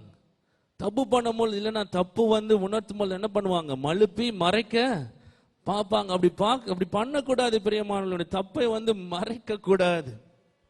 இல்லைன்னா மற்றவர்கள் மேலேயோ சூழ்நிலைகள் மேலேயும் பழிய போடக்கூடாது. முதல்ல ஆதாம பார்த்து ஆண்டவர் கேட்கிறாரு, ஏன் தப்பு பண்ண? ஆதாம் என்ன சொல்றாரு? அவர் வந்து பயங்கரமான ஆள். அவர் ஆதாம் நீங்க கொடுத்த மனைவின்ட்டார். அவர் ஆண்டவர் மேலேயே மனைவி போட்டார். என்ன? நீங்க கொடுத்த மனைவி தான். அந்த அம்மாவை கேட்டா அந்த அம்மா என்ன சொன்னாங்க? சர்ப்பம்னாங்க. ஆண்டவர் பார்த்தாரு, எல்லாருமே கெட் அவுட் அப்படின்ட்டாரு. எல்லாமே கெட் அவுட் அப்படின்ட்டாரு, வெளியே போயிருங்க அப்படின்ட்டாரு. உங்களுடைய நிலையில இருக்கணுமா, ஆண்டவர் கொடுத்த நிலையில இருக்குமா, தப்ப மற்றவங்க மேல பழிய போடாதீங்க. இவங்க அப்படி பண்ணாங்க, அவங்க இப்படி திட்டினாங்க, அவங்க இப்படி இருந்தாங்க, சூழ்நிலைகள் இப்படி இருந்தது, அவங்க தான் முதல்ல இப்படி பண்ணாங்க. இல்ல இல்ல இல்ல, உங்களுடைய தப்பை நீங்க ஒத்துக்கொள்ள வேண்டும். ரஷ்ய தேசத்துல இருக்கும் பொழுது என்ன என்ன ஆகிவிட்டதுன்னா, நான் முன்பதாகவே கொஞ்சம் பகிர்ந்து கொண்டிருக்கிறேன். ஒரு ஸ்தாபனத்தோடு கூட இணைந்து ஊழியம் செய்ய ஆரம்பித்தோம். திடீர்னு ஒரு சில காரணங்கள் நிமித்தமாக அந்த ஸ்தாபனம் பை பை அப்படின்னு சொல்லிட்டாங்க. ஸோ அதனால என்ன சொல்லுது, என்ன பண்றதுன்னு ஒரு தெரியாத ஒரு நிலை இருந்தது. அது மாத்திரமல்ல, ரஷ்யாவிலிருந்து 5 வருடங்கள் வெளியேற்றப்பட்ட ஒரு நிலையும் இருந்தது. இதெல்லாம் மெடிக்கல் காலேஜ் முடிச்ச பிறகு. ஸோ இதை குறித்து நான் முன்பதாக பகிர்ந்து கொண்டிருக்கும் பொழுது அதிகமாக இதை தான் பகிர்ந்து கொள்வேன். எப்படி என்னை காயப்படுத்தினாங்க, எப்படி சூழ்நிலைகள் ஏற்பட்டது, எப்படி நான் மேற்கொண்டேன், இதுதான் அதிகமாக பகிர்ந்து கொண்டிருந்தேன். அப்போ ஒரு சில நாட்களுக்கு முன்பதாக ஆண்டவர் உணர்த்தினார். என்ன உணர்த்தினார்னா, நீனும் அந்த சூழ்நிலையில ஒரு சில தப்ப நீ பண்ண, அதை நீ முதல்ல சரியாக ஒத்துக்கொள்ள வேண்டும். அந்த இடத்துல ஸ்தாபனத்துக்கும் எங்களுக்கும் ஒரு பிரிவாட்டம் ஏற்படும் பொழுது அவங்க சொன்னாங்க, என்னுடைய பைபிள் காலேஜ்ல நீ படிக்க வேணும்னு சொன்னாங்க. அப்போ பாத்தீங்கன்னா அவங்களுடைய போதனை கொஞ்சம் வித்தியாசமாக இருந்தது. ஆண்டவரை அறிந்தவர்கள் தான் போதனை வித்தியாசமாக இருந்தது. அப்போ நான் என்ன தீர்மானிச்சேன், இந்த பைபிள் காலேஜ்ல இப்படி இருக்குது போதனை, நான் எப்படி படிக்கிறது? அப்போ ஆண்டவர்கிட்ட ஜெபம் பண்ணும்போது ஒரு உணர்த்துதல் அங்கு இருக்க வேண்டும் என்று உணர்த்துதல், பைபிள் காலேஜ் படிக்க வேண்டும் அங்கு என்று சொல்லி. ஆனா நான் என்ன தீர்மானம் எடுத்தேன், வேண்டான்னு தீர்மானம் எடுத்தேன். சோ அங்க யார் மேலேயும் தப்பு இருக்குது, அது ஆண்டவர் உணர்த்தினார். நீ அந்த இடத்துல நீ கீழ்ப்படிந்து இருந்தால் அந்த மாதிரி சூழ்நிலைகள் உருவாகிறதுக்கு வாய்ப்புகள் இருந்திருக்காது. இல்லைன்னா உருவாயிருந்தா கூட நான் அங்கு என்னுடைய கிருபையை தந்திருப்பேன். அது மாத்திரமல்ல, அங்க ரஷ்ய தேசத்துல இருக்கும் பொழுது பயங்கரமாக ஆவிக்குரிய யுத்தம் செய்து துரைத்தனங்களுக்கும் அதிகாரங்களுக்கு விரோதமாக போராடி பயங்கரமாக பிசாசு போராட்டங்கள் இருந்தது. சோ அநேக முறைகள் சொல்லும் பொழுது இவ்வாறாக தான் சொல்லியிருக்கிறேன். என்ன சொல்லியிருக்கிறேன்னா, பிசாசு தான் ரஷ்ய தேசத்தை விட்டு வெளியே தள்ளிட்டான். அது உண்மை, அது உண்மை. ஏனென்றால் இங்கு ஒரு 3 மாதங்களுக்கு பின்பதாக அப்பா ஒரு நாள் ஜெப அறையிலிருந்து வந்தாங்க. சொன்னாங்க, டேய் நீ ரஷ்யால ஏதாவது துரைத்தனத்தை துரத்துனியாடா அப்படின்னு கேட்டாங்க. ஆமா, நிறைய துரத்துன, எது அப்படின்னு கேட்டேன்.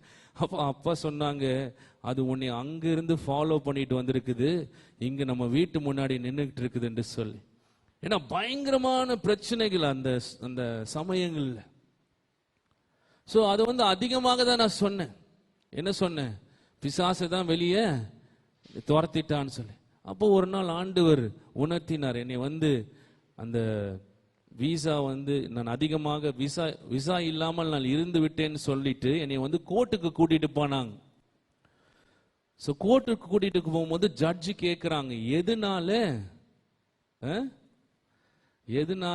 ஓவர் ஸ்டே பண்ணிருக்கிற, எதனால விசா இல்லாமல் இருந்திருக்கிற. சோ இப்போ அந்த நேரத்துல நான் என்ன பண்ணிருக்கணும்னா, எதனாலன்னா நான் அந்த அம்மா கிட்ட கொடுத்திருந்தேன் விசா, ஆனா அந்த அம்மா என்ன பண்ணுச்சு, எக்ஸ்டெண்ட் பண்ணாம வச்சிருச்சு. அதை நான் சொல்லியிருக்கணும். ஆனா நான் என்ன சொன்னேன், காசு இல்ல காசு இல்ல அதனால இருந்துட்டேன்னு சொல்லி. அப்ப ஆண்டவர் நீ அந்த சூழ்நிலையில பொய் சொல்லிட்ட. என்ன சொல்லிட்ட, நான் நியாயம் தீர்த்துக்கலாம், எனக்கு இவ்வளோ கஷ்டம், இவ்வளோ அடி, இவ்வளோ பயங்கரமான பிசாசு போராட்டம், எல்லாரும் என்னைய ஒதுக்கிட்டாங்க. இல்ல, அந்த இடத்துல உண்மையே சொல்லிருக்க வேண்டாம். அதனாலதான் பிசாசுக்கு இடம் கிடைச்சது. உன்னை வெளியே துரத்துறதுக்கு எப்படி இடம் கிடைச்சது, பொய் சொன்னது நிமித்தமாக என்று சொல்லி ஆண்டவர் உணர்த்தினார். இது எதற்கு சொல்றேன்னா, பிரியமானவர்களே, நம்முடைய தப்பை நாம் ஒத்துக்கொள்ள வேண்டும். நிறைய நேரங்கள் நம்ம என்ன பண்ணிடுறோம், நான் கொஞ்ச நாள் அப்படிதான் செய்துட்டு இருந்தேன். அவங்க வந்து சரியா புரிந்துக்கல, அவங்க வந்து இது பண்ணிட்டாங்க, காயப்படுத்திட்டாங்க, அதெல்லாம் உண்மைதான். ஆனா நான் என்னுடைய பகுதியில் என்ன பண்ணியிருக்கணும்? ஆண்டவருக்கு கீழ்ப்படிஞ்சிருக்கணும். என்னுடைய பகுதியில் என்ன பண்ணியிருக்கணும்? உண்மையாக இருந்திருக்க வேண்டும் பிரியமானவர்களே. ஸோ நம்மளுடைய வாழ்க்கையை நம்ம கொஞ்சம் ஆராய்ந்து பார்க்கலாம். இல்லைன்னா சில பேர் என்ன பண்ணுவோம்? நியாயம் தீர்க்கிறோம். நியாயம் தீர்க்கிறவங்க இருக்கிறீங்களா? இந்த மாதிரி தவறா நியாயம் தீர்க்கிறது கிடையாது, தப்பு பண்ணிட்டு நியாயம் தீர்ப்பாங்க. பாஸ்டரே அப்படி பண்ற. அந்த கொஞ்ச நாளைக்கு முன்னாடி இந்த லவ் பண்றது பத்தி இது பண்ணணும்னா என்ன பேச்சு? பாஸ்டரே அப்படி பண்ணிட்டு இருக்கிறாரு. எப்போ அதெல்லாம் ஒன்னும் யோசிக்காதீங்க. அந்த மாதிரி ஒரு பேச்சு இருந்தது. அது என்ன தவறை என்ன பண்றது? நியாயம் தீர்க்கிறதா இருக்கிறது பிரியமானவர்களே. சவுல் என்ன பண்ணா? சாமுவேல் தீர்க்கதரிசி வந்து குற்றத்தை வந்து கண்டித்து உணர்த்துகிறார். அப்ப அவன் என்ன எப்படி நியாயம் தீர்க்கிறான்னா, இந்த ஆடு மாடுகள்லாம் யாருக்கு கொண்டு வந்திருக்கிறோமா?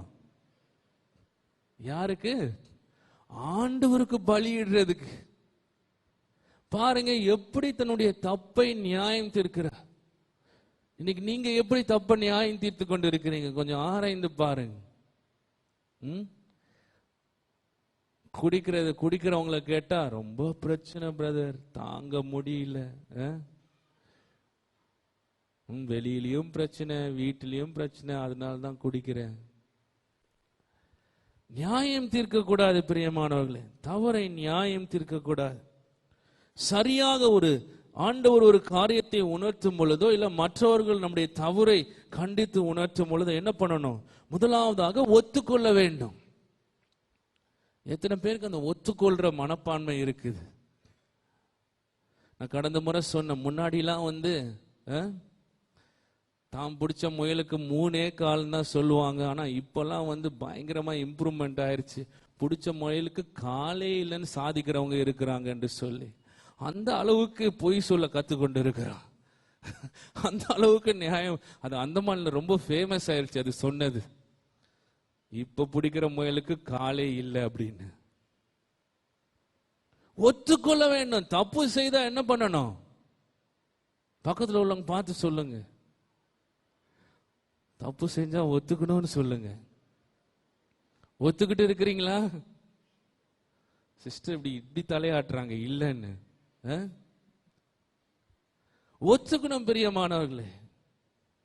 அடுத்ததாக தவறுக்கு வந்து முழு பொறுப்பை எடுக்க வேண்டும். உங்களுக்கு முழுமையான விடுதலை வேணும்னா என்ன பண்ணணும்?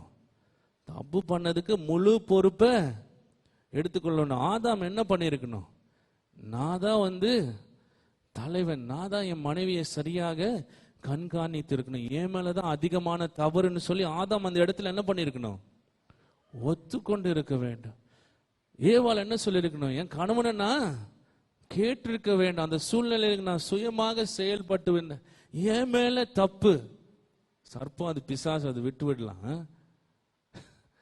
முழு பொறுப்பை எடுத்துக்கொள்ள வேண்டும். ஒரு தப்பு சூழ்நிலைகள் எப்படி வேணாலும் இருக்கலாம், அவங்க எப்படி வேணாலும் என்ன கோவப்பட்டீங்கன்னா என்ன பண்ணிருக்கணும்? கோவப்பட்டு பேசிருக்க கூடாது. அவங்க அப்படி பேசினாங்க, இவங்க அதெல்லாம் கிடையாது. நீங்க எப்படி பேசுனீங்க, நீங்க என்ன சொன்னீங்க, அதுக்கு நீங்க முழு பொறுப்பை கேக்குறீங்களா? அல்லேலூயா. எடுத்துக்கொள்ள வேண்டும் பிரியமானவர்களே. அடுத்ததாக ஒத்துக்கொள்ள வேண்டும், முழு பொறுப்பை எடுத்துக்கொள்ள வேண்டும், அறிக்கை செய்ய வேண்டும். ஆண்டவருக்கு முன்பதாக இல்லைன்னா தவறுகளை ஜனங்களுக்கு முன்பதாக பண்ணியிருந்தா என்ன பண்ணணும்? அதான் ஒரு சர்ச்சில் வந்து ஒரு பாஸ்டரை பத்தி ஒரு அம்மா வந்து எல்லாத்தையும் போய் தப்பா சொல்லிக்கிட்டு இருந்தாங்க. ஸோ ஒரு நாள் வந்து அவங்க தப்பை உணர்ந்து மனம் திரும்பிட்டாங்க. மனம் திரும்பிட்டு வந்து பாஸ்டர்கிட்ட சொன்னாங்களாம், பாஸ்டர் தயவுசெய்து என்னை மன்னிச்சிருங்க, நான் தப்பு பண்ணி எல்லாத்தையும் பேசிட்டேன். பாஸ்டர் சொன்னார், அம்மா நான் மன்னிச்சிடுறேன், எல்லா தப்பையும் மன்னிச்சிடுறேன், ஆனால் நீங்கள் ஒரே ஒரு காரியம் மட்டும் பண்ணுங்க, நீங்கள் சொன்னவங்க எல்லாத்தையும் போயிட்டு மன்னிப்பு கேளுங்க அப்படின்னாரு. அந்த பகுதியை நம்ம விட்டு விடுறோம்ல நிறைய நேரங்கள்ல. எந்தெந்த இடங்கள்லாம் தப்பு பண்ணிருக்கணும் என்ன பண்ணணும்? மன்னிப்பு கேட்க வேண்டும் பிரியமானவர்களே, அறிக்கை செய்ய வேண்டும். அதுதான் ஒருவர் இவ்வாறாக சொன்னார், எந்த நிலையிலிருந்து அந்த தப்பு செய்யப்படுகிறதோ அந்த நிலையிலிருந்து அறிக்கையும் வர வேண்டும். ஆயிரக்கணக்கான ஜனங்களுக்கு முன்பதாக தப்பு பண்ணா என்ன பண்ணணும்? ஆயிரக்கணக்கான ஜனங்களுக்கு முன்பதாக தப்ப ஒத்துக்கொள்ள வேண்டும் பிரியமானவர்களே. இன்னைக்கு நிறைய நேரங்கள் என்ன ஆகுது, மேலிருந்து அநேக பேர் தவறுகள் செய்யறாங்க, உள்ள மனம் திரும்பிடுறாங்க. ஆனா கீழே இருக்கிற ஜனங்கள் அதை அறியாம இருக்கிறனால அவங்க செய்த தவறை தொடர்ந்து செய்து கொண்டு இருக்கிறாங்க பிரியமானவர்களே. தவறாக வழி நடத்தப்பட்டு கொண்டு இருக்கிறாங்க. கடைசியாக அந்த தவறை நாம் விட்டு விட வேண்டும். நேரம் மிகவும் அதிகமாகி விட்டது. எல்லாரும் கண்களை மூடி ஜெபிக்கலாம். இந்த காலை வேளையிலும் கூட ஆண்டவர்கிட்ட நான் கேட்க போகிறேன். ஒரு முரண்பாடாக இருக்கிறது நம்முடைய வாழ்க்கையிலே, இது நம்முடைய தவறை ஒத்துக்கொள்ளாத ஒரு நிலை. பிரியமானவர்களே, ஆண்டவர் நம்முடைய தவறுகளை உணர்த்துகிறதுக்கு காரணம் என்னவென்றால், நம்மை ஒதுக்குறதுக்கு அல்ல, அவமானப்படுத்துகிறதுக்கு அல்ல, அவரை உயர்த்த வேண்டும். நல்ல ஒரு நோக்கத்தோடு கூட தான் ஆண்டவர் தவறுகளை உணர்த்துகிறவராக இருக்கிறார். அவருடைய கண்டித்து உணர்த்துதல் நம்முடைய வாழ்க்கையிலே அவசியம் பிரியமானவர்களே. நாம் வளர வேண்டுமானால் தவறுகளை ஒத்துக்கொள்ள வேண்டும், சரி செய்ய வேண்டும். அப்பொழுதுதான் நாம் வளர முடியும்.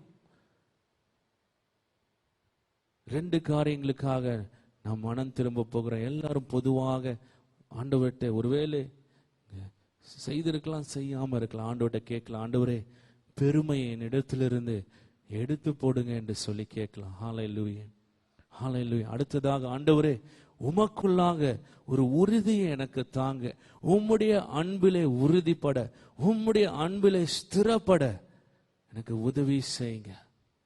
ஹல்லேலூயா, ஹல்லேலூயா, ஹல்லேலூயா. நான் சொன்னது போல பிரியமானவர்களே, அவருடைய பிள்ளைகளாக இருக்கிறபடினாலே, அந்த நம்பிக்கை இருக்கிறபடினாலே நாம் நம்மளே சுத்திகரித்துக் கொள்ள வேண்டும். பாவிகளாக இருக்கிறபடினால அல்ல, பிள்ளைகளாக இருக்கிறபடினாலே நம்மளே சுத்திகரித்துக் கொள்ள வேண்டும். வெளிச்சத்திலே நடக்கிறவர்களாக இருக்கிறனால இயேசு கிறிஸ்துவின் ரத்தம் நம்முடைய எல்லா பாவங்களையும் சுத்திகரிக்கிறதாக இருக்கிறது. ஹல்லேலூயா, ஹல்லேலூயா. ஆண்டவரே, இந்த கால வேளையிலும் கூட எங்களை முழுமையாக உம்முடைய சமூகத்தில் நாங்கள் ஒப்பு கொடுக்கிறோம், விட்டு கொடுக்கிறோம். ஆண்டவரே, ஆண்டவரே எங்களுடைய தவறுகளை நீங்க கண்டித்து உணர்த்தும்படியாய் கேட்கிறோம். ஆண்டவரே அப்பா, மறுபடியுமாக உம்முடைய கண்டித்து உணர்த்துதலை எங்களுடைய வாழ்க்கையிலே நாங்கள் கேட்கிறோம். எங்களுடைய இருதய கடினங்களை நீங்க எடுத்து போடும்படியாய் கேட்கிறோம். ஆண்டவரே அப்பா, நாளிலே நீங்க சொன்னீங்களே, அந்த கல்லான இருதயத்தை எடுத்து போட்டு சதையான இருதயத்தை அவர்களுக்கு தந்து என் ஆவியை அவர்களுக்குள்ளாக ஊற்றி என் வழிகளிலே நடக்க பண்ணுவேன் சொல்லியிருக்கிறீங்களே. ஆண்டவரே, இருதய கடினங்களை எடுத்து போடுங்க, மறுபடியுமாக எங்களுடைய இருதயங்களை சதையாக மாற்றுங்க. ஆண்டவரே, சதையாக மாற்றுங்க. தாழ்மையை தாங்க, ஒரு கற்றுக்கொள்கிற ஒரு இருதயத்தை தாங்க. ஆண்டவரே, மற்றவர்கள் தவறுகள் செய்யும் பொழுதும் கூட தவறாக நியாயம் தீர்க்காதபடிக்கு அவர்களை உம்முடைய அன்போடு கூட பார்க்க உதவி செய்யுங்க. ஆண்டவரே, இந்த வேளையில கூட, இந்த காலை வேளையில கூட எல்லா முரண்பாடுகள், கிறிஸ்துவல்லாத எல்லா தடைகள், கிறிஸ்துவல்லாத எல்லா மேட்டுமைகள், கிறிஸ்துவல்லாத எல்லா பாதுகாப்பில்லாத நிலை, ஆண்டவரே எங்களுடைய எல்லைகளை விட்டு, எங்களுடைய வாழ்க்கையை விட்டு, உறவுகளை விட்டு இயேசுவின் நாமத்தினாலே நீங்கி போகும்படியாய் கட்டளை இடுகிறோம். அப்பா, தடைகள் எல்லாம் நீங்கி போவதாக. அப்பா, ஹல்லேலூயா, ஹல்லேலூயா. உமக்கு நன்றி செலுத்துகிறோம், நாமத்தை மகிமைப்படுத்துகிறோம். ஆண்டவரே, இந்த வாரம் கூட ஆண்டவரே அப்பா, எங்களை உணர்த்தி கண்டித்து உணர்த்தி சரியான பாதையில் நீங்க நடத்தும்படியாய் கேட்கிறோம். அப்பா, நன்றி செலுத்துகிறோம். இயேசுவின் நாமத்தினாலே ஜெபிக்கிறோம் பிதாவே. ஹல்லேலூயா.